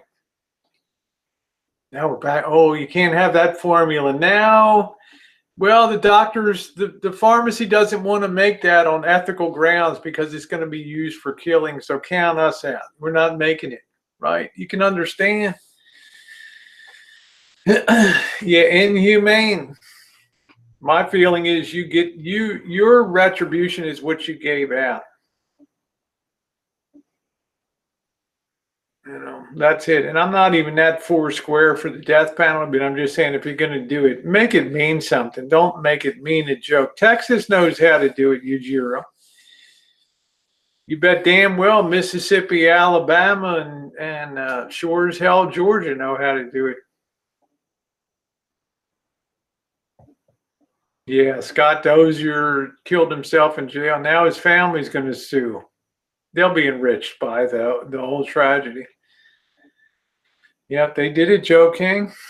Yep, inhumane is killing your wife and your kids. I can understand a crime of passion that sometimes a woman or a man gets so bent out of shape. Maybe they're drunk. You motherfucker. And next thing you know, oh shit, I killed her. Crime of passion. But when you're not drunk and you're not on drugs and you kill your wife and then you go up and you take your pillow and you smother those two little girls and then pack them in garbage bags, take them out to an oil tanks and stuff them in the top of oil tanks.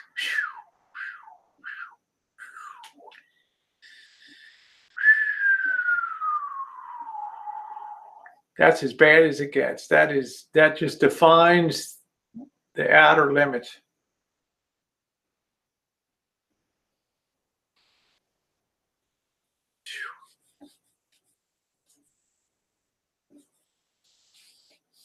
I mean, it is, Laura. I don't even know how a guy can be that so passionate about a girlfriend. But then I think about Scott Peterson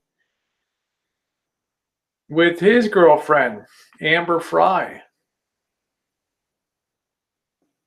Now, she turned out to be a decent person. I don't even think she even knew that this cocksucker had that going on. But it's Celeste. I can't even imagine that because you sit there I had two girls of my own.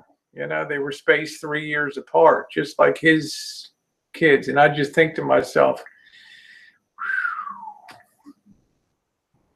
the only upside for those girls is they're definitely in heaven. That's the only positive of that whole thing. And the wife too. That's the only tiny little thing that I can console myself with that whole ugly situation was that if there's an afterlife, they're there. Yep, Andrea, absolutely. Anybody remember Chris Watts when the neighbor, remember when Chris Watts walked over to the neighbor's house and he's like, man, I got a security system. I got cameras. And he's there like this,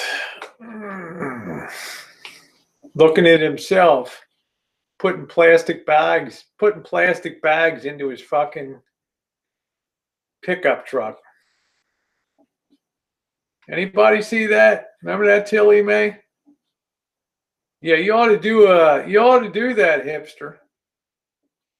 He was shook. Remember that Diesel when he was looking at it? He turned exactly, Janie. He turned his back to the TV. He knows he's gone.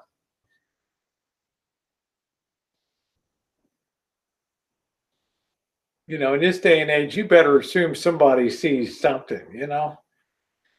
I watched it all, Matronista. I'm obsessed with the case in as much as the kids had to die for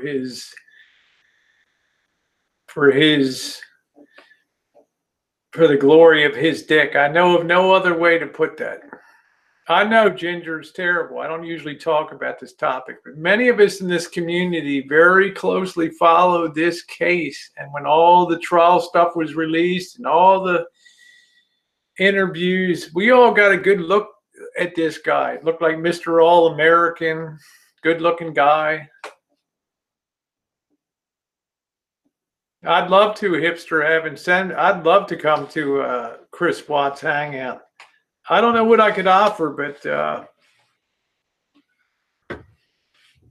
sad thing is those cops knew that he murdered.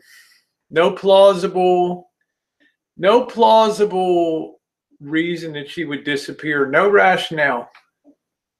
And you know what the funny thing was? And I'm going to tell this to Janie, Matronista, Celeste, Kathy Weezer, all you guys, Ash, Oda May. When she left, she didn't take her purse with her. Really? Missy Jenn and I would feel like we had our arms removed if we didn't have our pocketbooks or purses with us when we went out. Really? I'm going to run away from home and I'm going to leave my purse? Not likely. Hell no. At that moment, that cop knew that he did it. You're going to run away, flee off somewhere, and you're going to leave your purse, ID, credit cards, and everything behind. Cops always know you're always going to fuck up. You're always going to do something that violates the normal stuff. Ain't no woman leaving home without her purse or her phone. Thank you, Oda May. Or her phone. And her kid's EpiPen in case of allergic reaction. Yeah, I know, Pamela. Being the other woman to the kids, Amber Fry, I can give a little bit of I can give her a lot of latitude. She was used. She was lied to. I don't know the relationship of the other. She was a younger gal. I think she was 26 or something like that. No perfect murder. No perfect murder.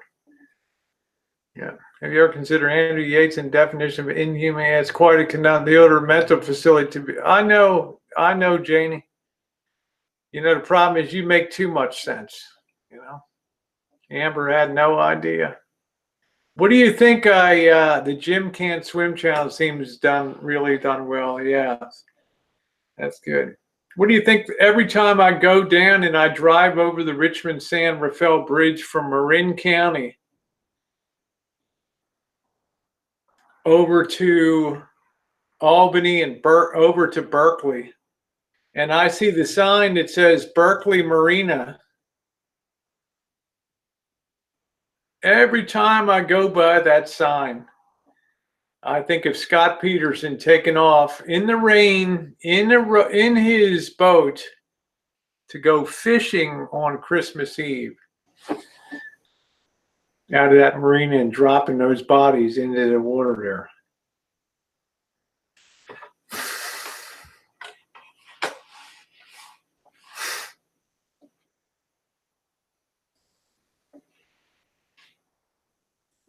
Yeah, my heart breaks for Lacey's mom.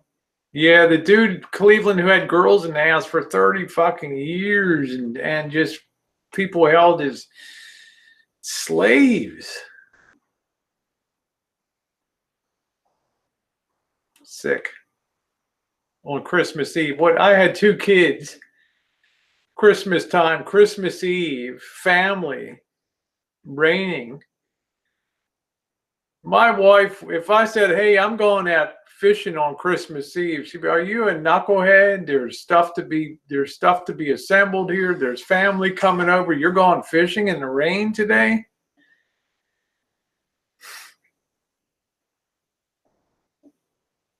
No, you're not.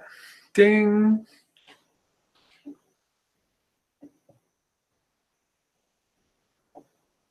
Yeah, I hear you. Christmas will never exist for her parents. Never, ever. And then I go down to Petaluma and I stand outside the home. And if you guys haven't seen this video where Polly Class was removed from a window, taken away by that freak Richard Allen Davis. I mean, this is really a fucked up state. And you got a really lot of deranged mofos. Hey, how you doing, Stewie? Stewie, you got to go back to last night's hangout. Find the part where Berg's mom came busting into the into the garage. Do a little vignette on. I mean, I just can't believe how I'm surrounded in my area by just horror. Just the horror. I go to the Marconi Center down about 20 miles away, where Marconi had his great wireless transmitter for ships at sea. And eventually when Marconi went out of business, it turned into a damn fucking cult center where people were brainwashed, raped, killed. Check out that video.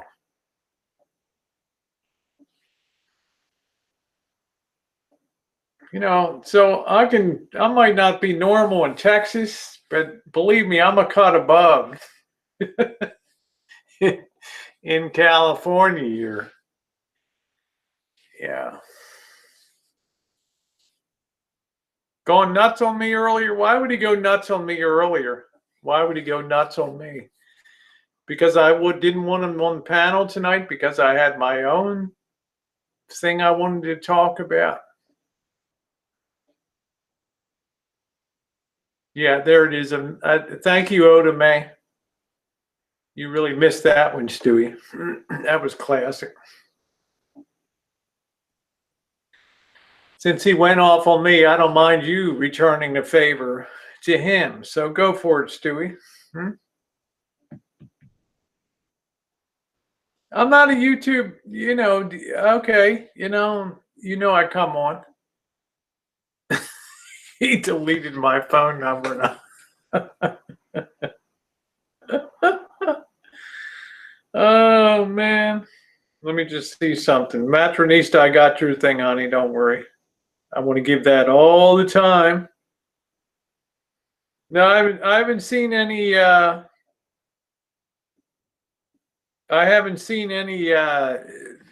anything come in. Oh, I don't take down my videos, Code. I own it. We have to own our stuff on here. You guys know I don't take out hangouts. Other people pull stuff from my videos and stuff. You don't hear me squabbing about it. I am going to have one beer tonight.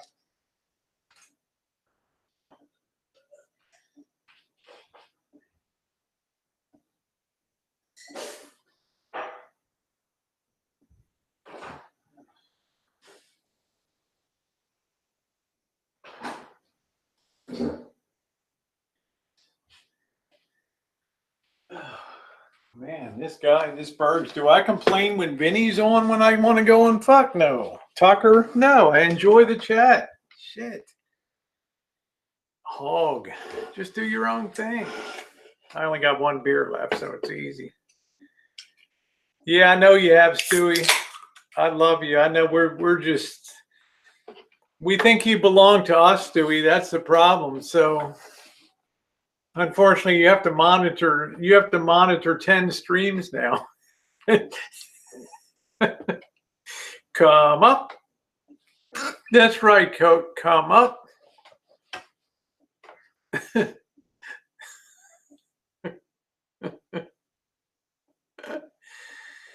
I just don't know what to say to somebody if you can't immediately gratify their demand to come on panel. If he had waited and just played guitar and did his hangout for an hour and just let me talk about my program today, then he could have come on, be talking now and having a good time. from his car. I guess he was doing, yeah, this is just the only beer I have in the house. So he was doing a state of the steering wheel address there. He never even asked me to take the video down.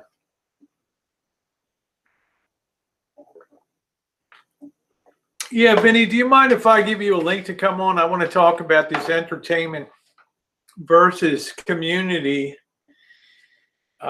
idea. We were just talking about some things, but do you have a couple minutes to come on and hang out? I'm not going to be on that much. I'll be on about another half hour or so, but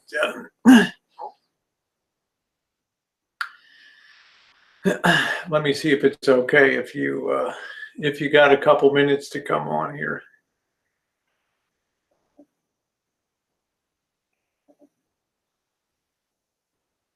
I thought he said that Dave called, you know.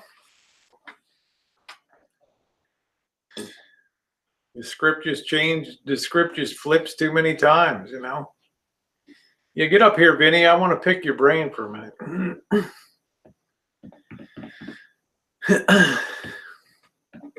Yeah, we don't like it when Stewie's not around. Yeah, Vinny. Yeah, we got to get that. I was working, wasn't even home, and didn't even know he was streaming. Yeah, Vinny, can I get you up on panel? Yeah, she said, I don't know who called. Yeah. I mean, who cares who's streaming? Just go do your own thing. You know, Vinny doesn't whine if I'm on. I sure as fuck don't mind when Vinny or Tucker's on. We run our program. Yeah, there's a basic level of not just dusting right over top of anybody, but shit, do your own program, build up your own base. Eggling eggs.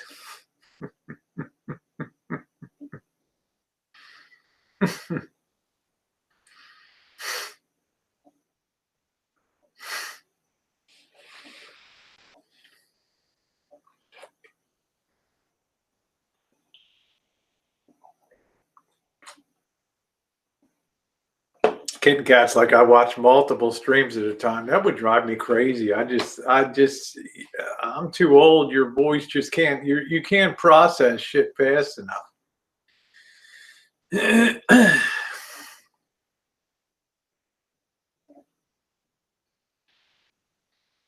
Yeah, I know, Stewie, it's hard, but you know, you don't have to come running. You know, I keep my hangouts up, so it's a lot easier, Stewie. They always tell you where to cherry pick on my stream if something comes down.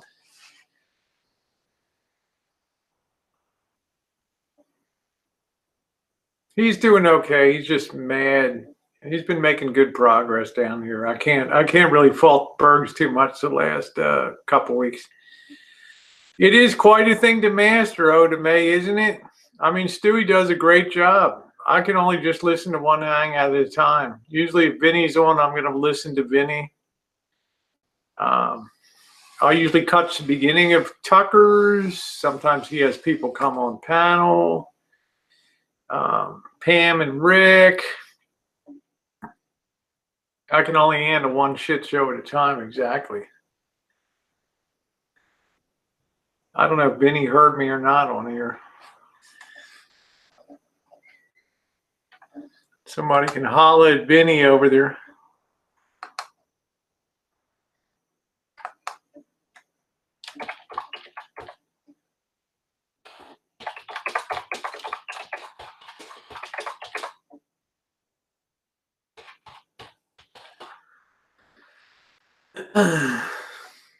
Yeah, I mean, Stewie's a genius.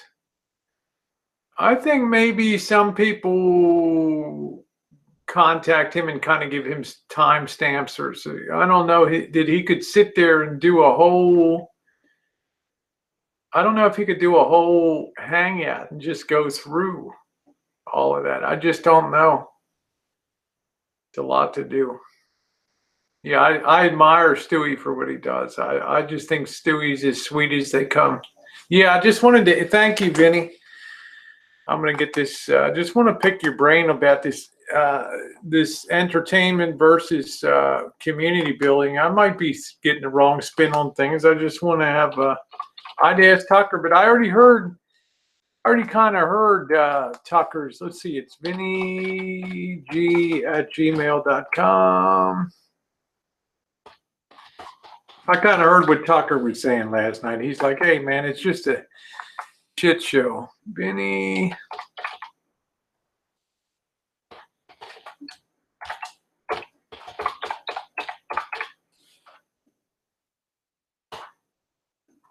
Let's see if we get there. See if that worked.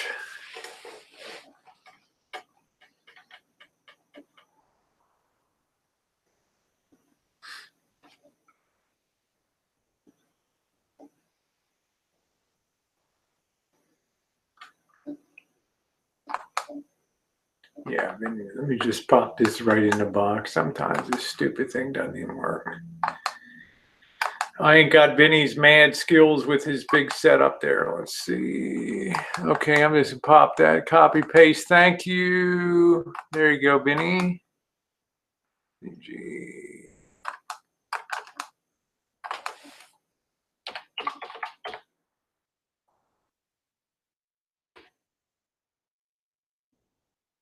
I think he got it. I'm gonna also pop it to him in a Gmail. Let me open up another window. I'm not watching you guys for half a second. I need to pop this out to Vinny.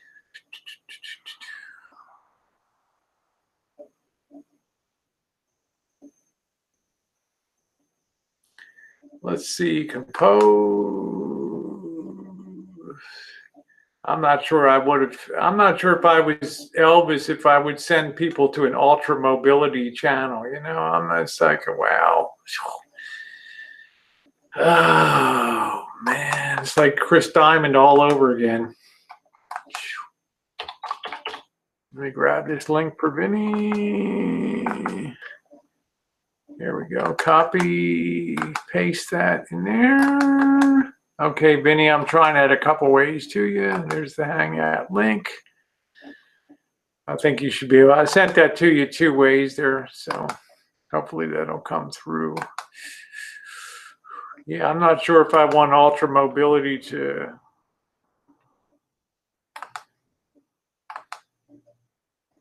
That's what I'm saying, Joe King. It's like I just can't even imagine.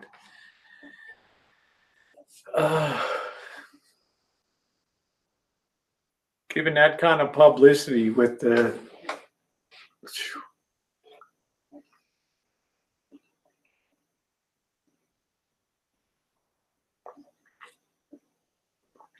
I mean, it's going to be like the same,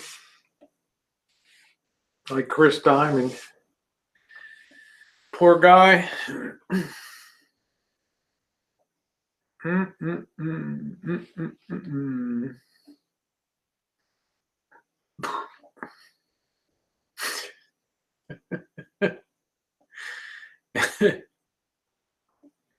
It just boggles my mind, you know. Hey, Precious, so nice to see you. Make sure. I think Vinny, I sent that link a couple ways. Let me just have that. I think he's just cleaning up from eating.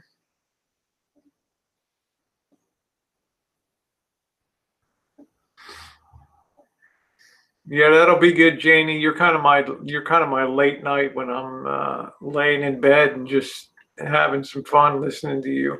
Hey, Vanessa, how are you, sweetie doll? As I always say, you're the beauty queen.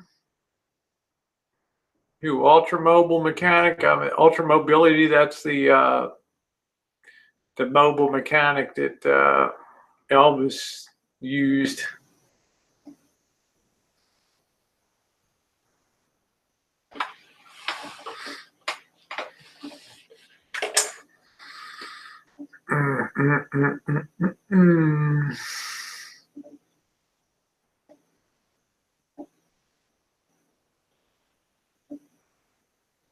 Well, why else would he plug it, Kitten Cat's the only thing that I can think.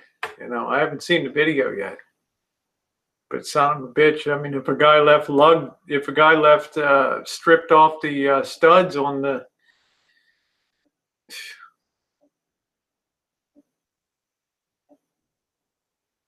Well, I won't put a comment on it, but I'm just saying, I don't know if it's the thing to glorify or not. I just don't know. I don't know. Well, I haven't seen the video yet. I just know I had Elvis's phone call today about the work.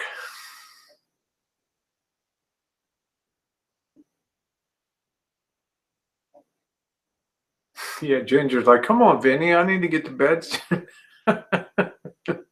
Vinny's. Let me see. I'm going to play my dramatic. Good night, Mitch Jones. I'm going to play my dramatic music here, waiting for Vinny, huh? Let's see. We got our.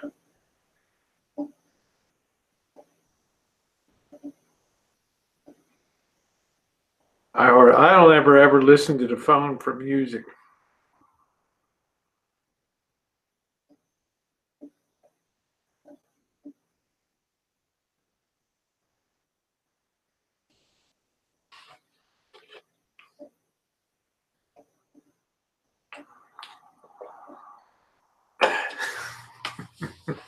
I'm going to need a Xanax prescription. I don't know. Seriously, if you're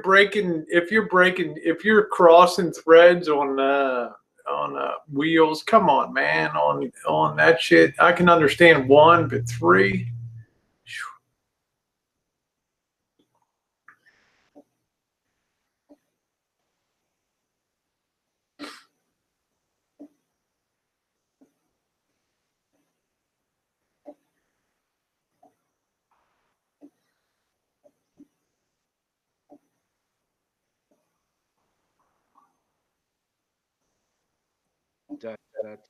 Hey, there's Vinny. There he is.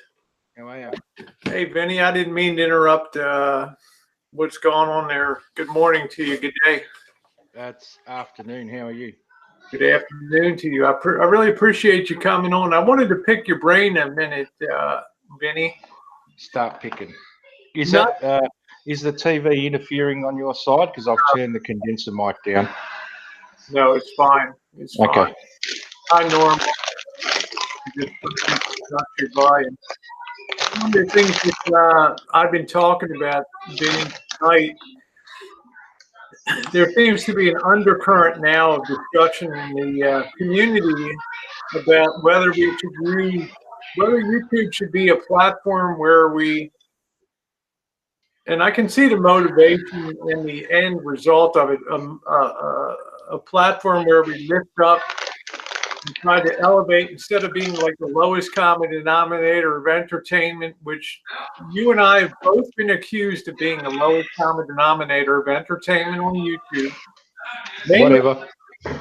Mainly me for the shit I do on the streets, and mainly you for the stuff you do, with your shits and giggles and the stuff you do there.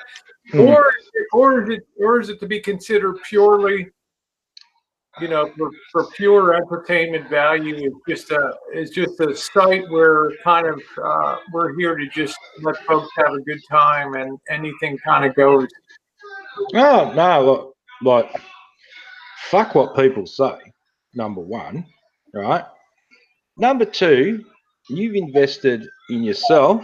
You've invested in equipment, and if you choose to walk down the street and film it, well, that's a hell of a lot better already than what 90% of the fuckers are doing here on the bottom of YouTube. Now, you're going to get criticized for doing anything. And I've come to accept that the criticism is part of the parcel. And just imagine like how obnoxious YouTube would be if you actually didn't have people able to interact. They would actually send you packages to your home. Worse than what they do now. They would actually, look, it doesn't matter what happens, Rosie. My show's just a shit show. I don't even call it a show. I'm actually surprised anyone ever comes and watches, to be honest. Well, to be honest, Vinny, let's be real. I have a good time when I come over to your channel because I know I'm going to be entertained, which is exactly why I want to come on. Yeah. Well, I can see this gentleman. He comes from more of a theological, clerical sort of background. I do respect him.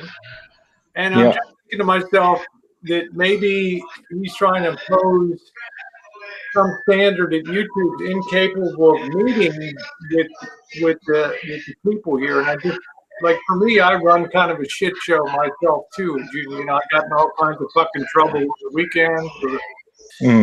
Hey, can I interrupt and ask you, what was the big deal about the wake thing? Like, seriously?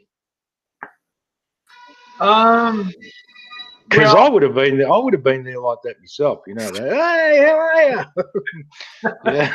Well, I guess maybe it took me. You know, I came in with a bomb under both wings. I had been drinking before I arrived, Vinny. So I couldn't immediately put the whole scene together in my mind because it didn't really correlate to any memorial kind of thing that I'd seen before, precisely because it was happening in a pub on a Saturday night. So I didn't know whether the guy was like, it was a permanent memorial to just a great guy that was like the founder. And I kept asking people, what's going on? Now, you know, I shouldn't have done I admit that. I told people I shouldn't have done the Stewie, you know. And I would have. You know, well, You know. Well, you're a safe distance. You don't have the cops banging. I had the cops storming in here on Sunday night. Yeah, I saw that. Yeah. I had a friend of mine works at a rather large cemetery here in Melbourne. I had to do some concrete work at the cemetery. I said to him, I said, hey, Paul, can I have a look at the ovens? Right? Jesus, he said, yeah, sure, right? Anyway. Fuck, Vinny, you wanted to see the fucking ovens? Yeah, where they cremate people, you know? And holy fuck. So anyway, he goes, yeah, sure, come on down, right? And anyway, he goes, look, I'll show you what they do, right? So they got all these tools there where they take all the hardware off the coffins and stuff, right? And he goes, oh, you're in luck. There's one coming down now. Shit. There's a funeral up the top, right in the chapel. It comes down. Now, when the coffin comes down, right, it's got a red label on it. And I'm thinking, okay, what's this red label? And Paul looks at me and goes, just stand here for 5 minutes, right? Yeah. The guy had a pacemaker in it. You want to hear the explosion from that stuff. It's like, boom. So, you know, I mean, look, I don't know.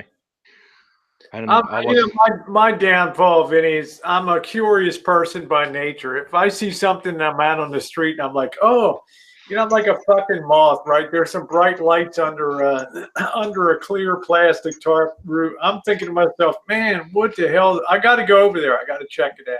You know. So, Did you see my last stream at the shopping mall? No, I'm going to be checking it out when I get the hell off. Did you? I wiped it. Nah, I wiped it. No, shit. I walked past this massage place, right, and there's no one in there, right, except for these two Asian dudes. And I go, hey, Vinny G here. You guys give happy endings?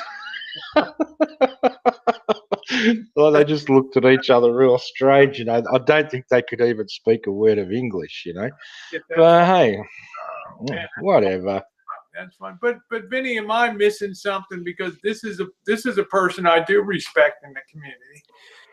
And my contention to him was there's enough places that you can find that on social media, on various outlets and hangouts that will fit your meter. You know, it'll fit your desire to have that uplift. And you know what I think the problem is?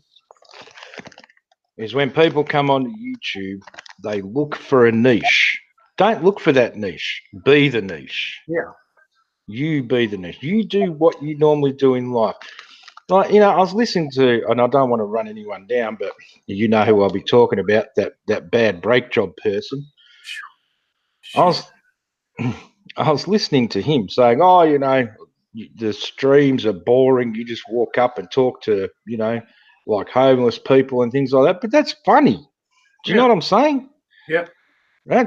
You can get your ass kicked doing that shit. Yeah, and I mean, yeah, exactly. I mean, I'm respectful to people. I give out money when I've put money in people's hands when they do that for sure, Vinny. I'm just thinking, I don't know if I should feel guilty or not for just no, fuck them all. You want to see what I just bought, Rosie? I'm afraid to fucking see, Vinny. Have a look.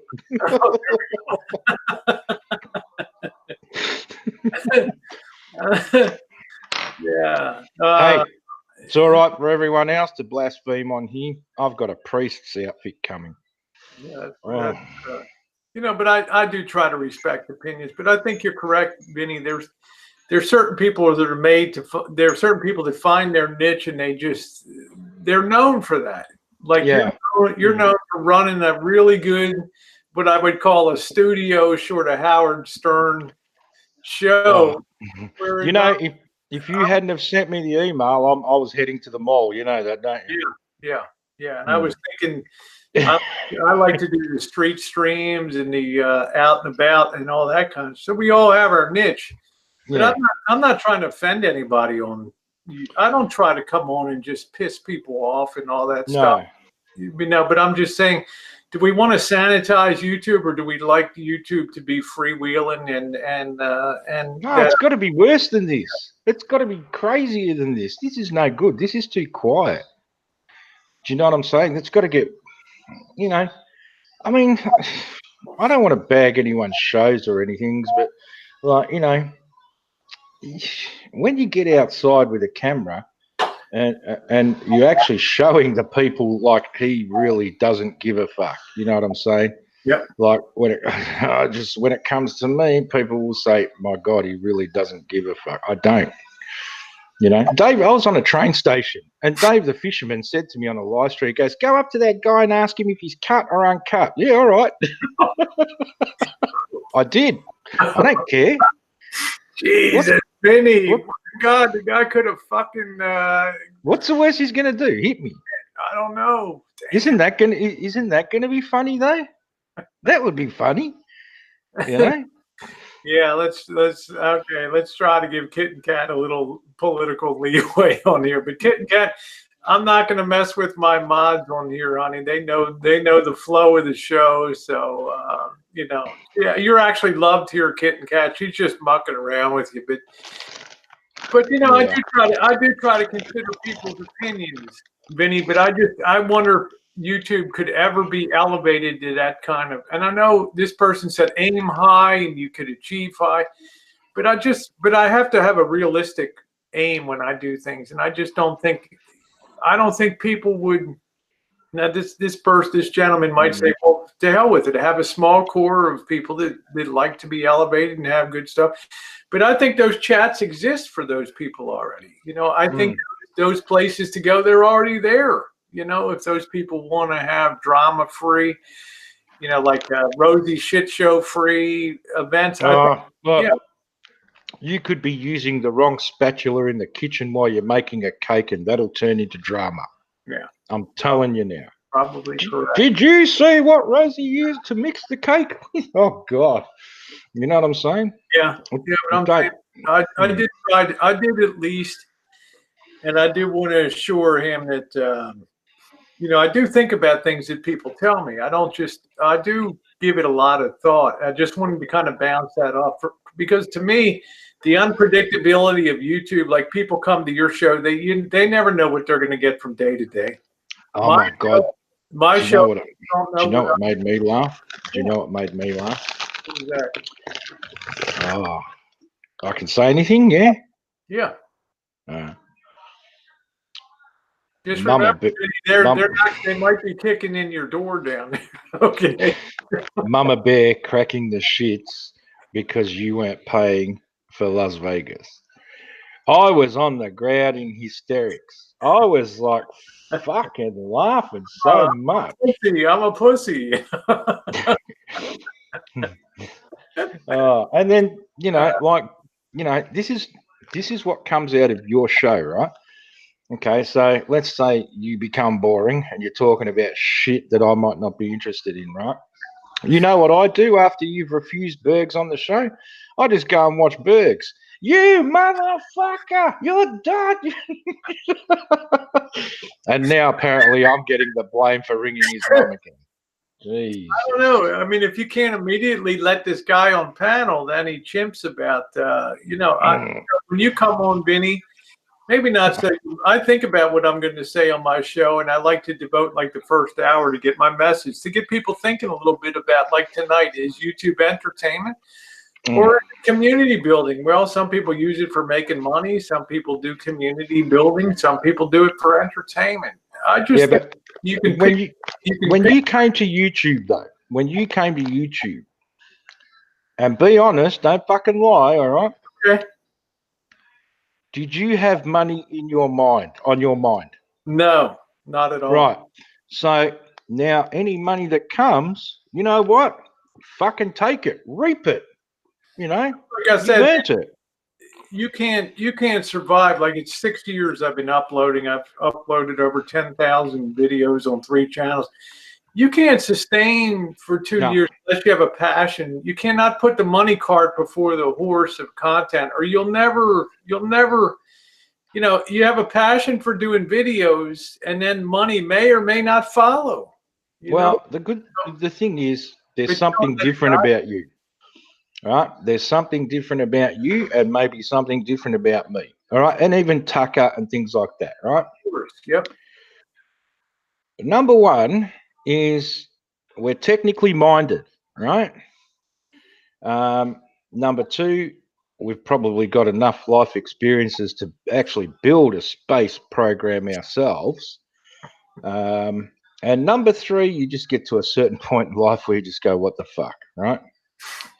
Now, I look at, like, I had to. I'm guilty of it. You said, no, Bergs, you're not coming on tonight, blah, blah, blah. I went and looked at Bergs, right? He's sitting in the car and he's going, I'm the talent, I'm this, I'm that. But what? And I'm sitting there going, what the fuck talent is this? And I'm trying, and I'm giving him a break. I'm going, well, show me then.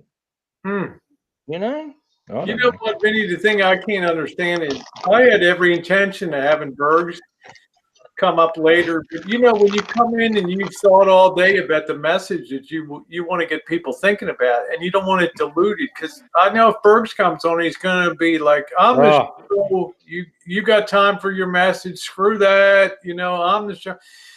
But it disrupts your whole message. I'm trying to give respect to this gentleman in the community, that I did take time to think about things and consider things on here. So if I bring Bergs on, all of a sudden it does make it a shit show, and then I don't give this person the respect that they deserve. But my feeling is you can pick your own. You can find anything you want on YouTube. You can find the underwater basket weaving community. You can find you can find the fucking car geeks. You can find it all. The vintage radio rebuilders society. I just think if you want to be uplifted, you can find places that you can go in there and actually uplift people and do that. As far as people in the community, I'm a fractured person, Vinny.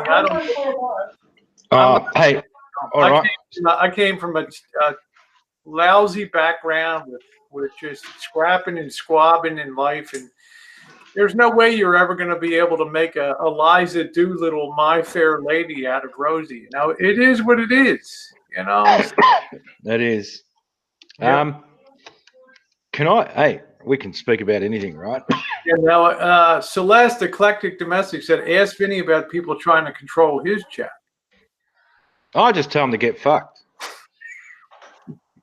Simple. I do. But hey, Rosie, did I ever tell you that I did 4 years of my life as a brake mechanic? Do you know that this fucker did Elvis's brakes cross-threaded 3 fucking studs? That's not the problem. The studs aren't the problem because you can easy out those fuckers, right? But Vinny, imagine the quality. You take an air wrench. You don't. Yeah. You just put the thread down. You don't even fucking bother to care if the threading. You just lay on the impact wrench. Now I can see it if you do 1. Now number 2. Yeah, here comes number 3. I'm gonna kick that guy in his fucking head against the.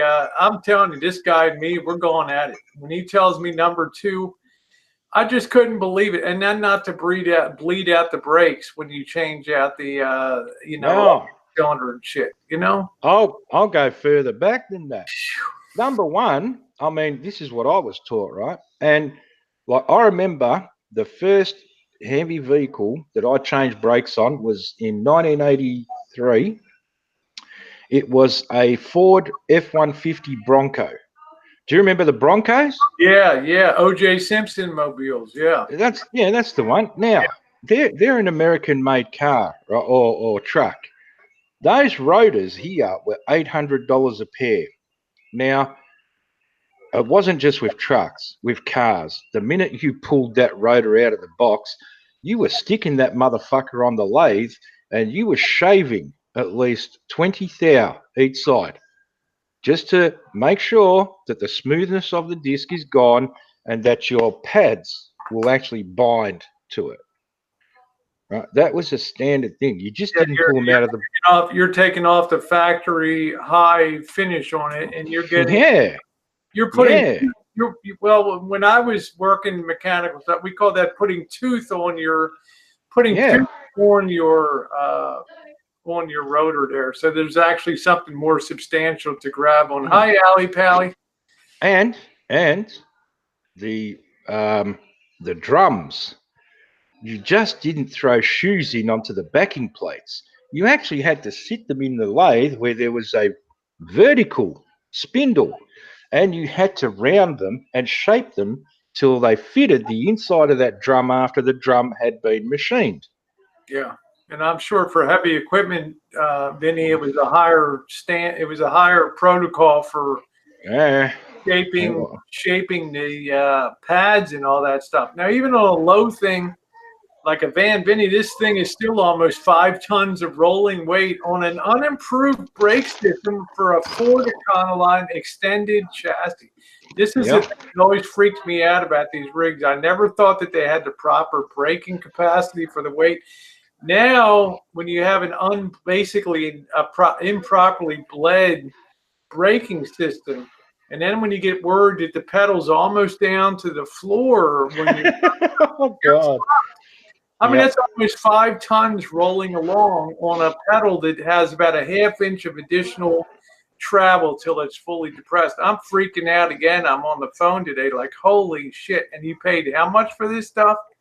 Yeah. See, the way we used to bleed the brakes, we actually had like a gas bottle, but it was filled with brake fluid.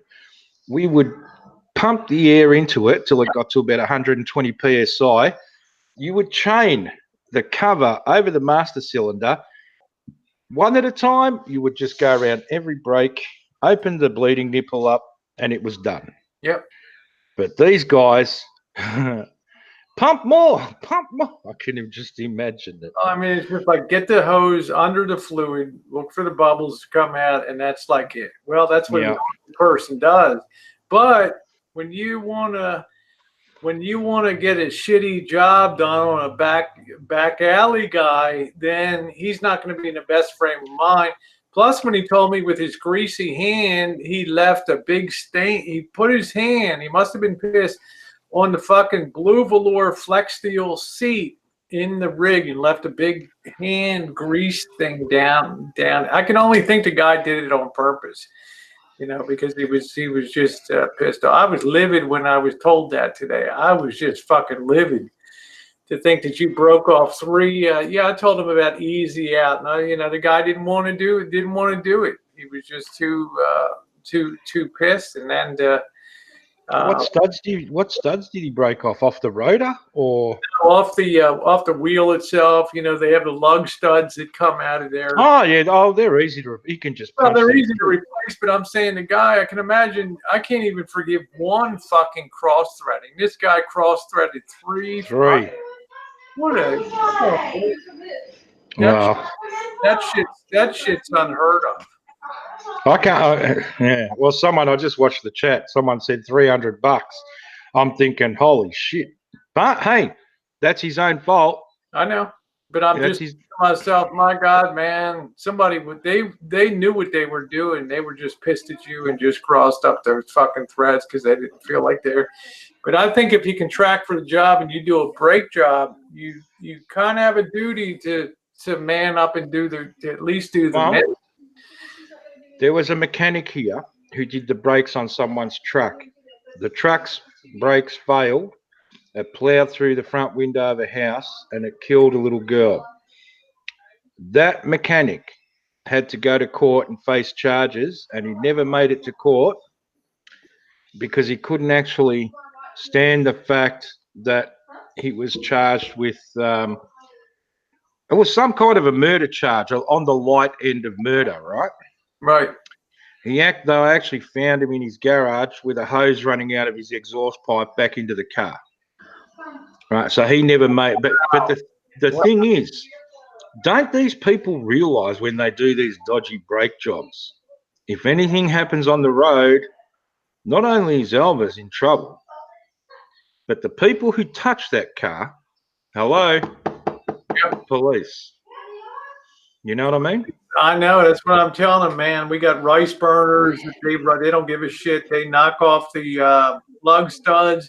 They do a high-speed 90-mile-an-hour exit ramp off of a freeway here, and all of a sudden that wheel gives out, and they're flipping the car over and taking the whole family, innocent family. It just bothered me, you know, everything I said today. Well, you got, you know, 3 cross throds. Okay, there's probably enough holding in a wheel on it. It's like, what the fuck? Now the pedal goes down. It's only about an inch to the floor. I'm thinking, oh, but that's okay, right? It's still stopping the vehicle. I mean, what the fuck, man? You've lost 40, 50% of your braking capacity. And you have a 5-ton bomb strapped to you going down a highway. I mean, holy shit. Well, see, before I used to release any of the hoses from either the rear wheel cylinders or the calipers, guess what we had? We had clamps to actually clamp the hose, the rubber part, so that the fluid or the air didn't drain out the fluid in the hose. So when you bled it, it was only like 1 or 2 pumps of the pedal. It wasn't a whole fucking can of brake fluid to put through the fucking thing and just keep pouring. Yeah. Well, that's intelligent. You know, this is, you know, I don't know. I went off on them. That's 2 days in a row I've really teed off on them. I just couldn't believe it today, the lackadaisical attitude about it. So now it's like a giant step backwards now, and you know, the big grease stain on the seat, and it's just like, oh man, wow. Woo. Yeah. No, I mean, 5 tons a lot of weight. My wife rang me up one day, and she had a fracture in one of the front hoses to the car, and she'd lost all brakes just from that little pinhole in the brake line. Yeah. Now I knew what I was doing, so I drove the car home with no brakes. I took it easy, but now I mean, she does have some kind of faith in me doing her brakes, put it that way. But there's experience there that's done that shit. Do you know what I'm saying? Of course, does it day in and day out. Performance, of course. You know. But yeah, that's a big. But see, that alone is procuring entertainment for YouTube. That's gonna be funny as fuck. I'm telling you now. As long as nobody gets hurt, then it's okay. But I'm just sleeping thinking about. I can just understand one cross lug bolt, but Vinny, to take a nut, sit it on the spindle, and then just take take your air wrench and just immediately tighten that down willy-nilly with no fucking concept of the thread. It's unimaginable to me unless the guy's pissed off and getting some kind of feedback that's irritating him when he's doing the job. Either financial wasn't enough or something's going on. But I'm just telling you, it just blew me away. And then, well, the brakes are good enough. No, brakes have to be better than just good enough, especially when 5 tons hay barrels. So I'm a little upset about that. Yeah, that's actually being very not so negligent, but very stupid. I wanna laugh, but I can't, because I have to worry about like tomorrow. Going down the highway with this thing, and I don't care whether Elvis hears me or not. It's something that's got to be done the right way, and the fucking brakes have got to be drained. I said, go make peace with Mr. X, and at least maybe he'll help you do so you won't be a rolling bomb. Yeah. Well, that's the thing. If hey, no brakes is great when there's no traffic in front of you. Far out. If someone brake checks you, holy crap. Oh man, I tell you, it happens in these camper vans, Benny, because they put way too much weight with the boat bottom on the top of them, and then you have all the fucking weirdness of all the fridge and all the water tanks and gas tanks, and the weight distribution is horrendous. Yeah. I hated driving them, man. They just seem like especially these days. I mean, these days everything's got 4-wheel discs, so braking is superb compared to what that would have. Oh yeah. But I'm just saying, boy, you got to get that shit tended to. Vinny, anyway, I'm going off. I wanted to thank you for spending a 2 minutes, just kind of back check me on your thought on entertainment. Hey, just keep doing what you're doing.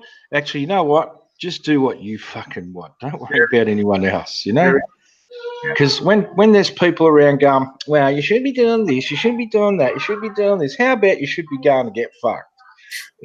That's how I look at it. I'm not quite that. I'll put a little more of a spin on it, but what you're saying is enjoy doing what you're doing. Don't hurt anyone. Just go out there and have a good time and do your. That's it. Anyway, Vinny, I guess you're going to be getting your show in a little bit. Thanks a lot for spending time with me. Great, Vinny. I'm going to the mall. There he goes. Thanks, Vinny, for coming on for a couple minutes with me. Okay, see you guys. Have a good one. Cheers. There we go. Well, there's Vinny. I appreciate him taking time to come on. It's there's a guy I kind of admire for his freewheeling spirit, but I can't be quite that cavalier and just putting an end cap on tonight. I did take a lot of time to think about the events that came down this week. Being Friday, I'm not going to have a chance with the terrific storms coming in on the weekend to go out on the street streams. But by and large, I feel like my street streams are very respectful. Yes, got a little boisterous at this event. I probably would have modified that a little bit with the Stewie, but otherwise I didn't see a big issue. I don't feel like there was a big issue. It was a failure to identify due to being in a whole bar setting with no, real delineation between regular drinking patients, like not patients, but drinking patrons like me and other people. But, I did give my apologies to the people that were offended for that. It's try to do better, try to do better. But inevitably, when you're kind of on the outs to a person with a hammer, everything's going to look like a nail. So all you can do is just move forward. So I will sign off here now and wish you guys a wonderful night. Be baking tomorrow night. I'm not sure quite what I'll be making. We just have a miserable weekend of weather here. And Stewie, it's great to see you in here. Matronista, I'll be checking out your thing tomorrow. Jessica, Jennifer, as usual. The pride of Boyd, the commander of the Boyd Navy, right there, doing your thing. Good night, Celeste. Jambi's like, eat shit. So don't forget to catch that mouse. Good night, Deb, Jessica, Jennifer. Good night, everybody. Joey D, you have snow today, Allie. Go bake some more muffins, Allie. You are a fucking riot, my lady. Good night, Pearl.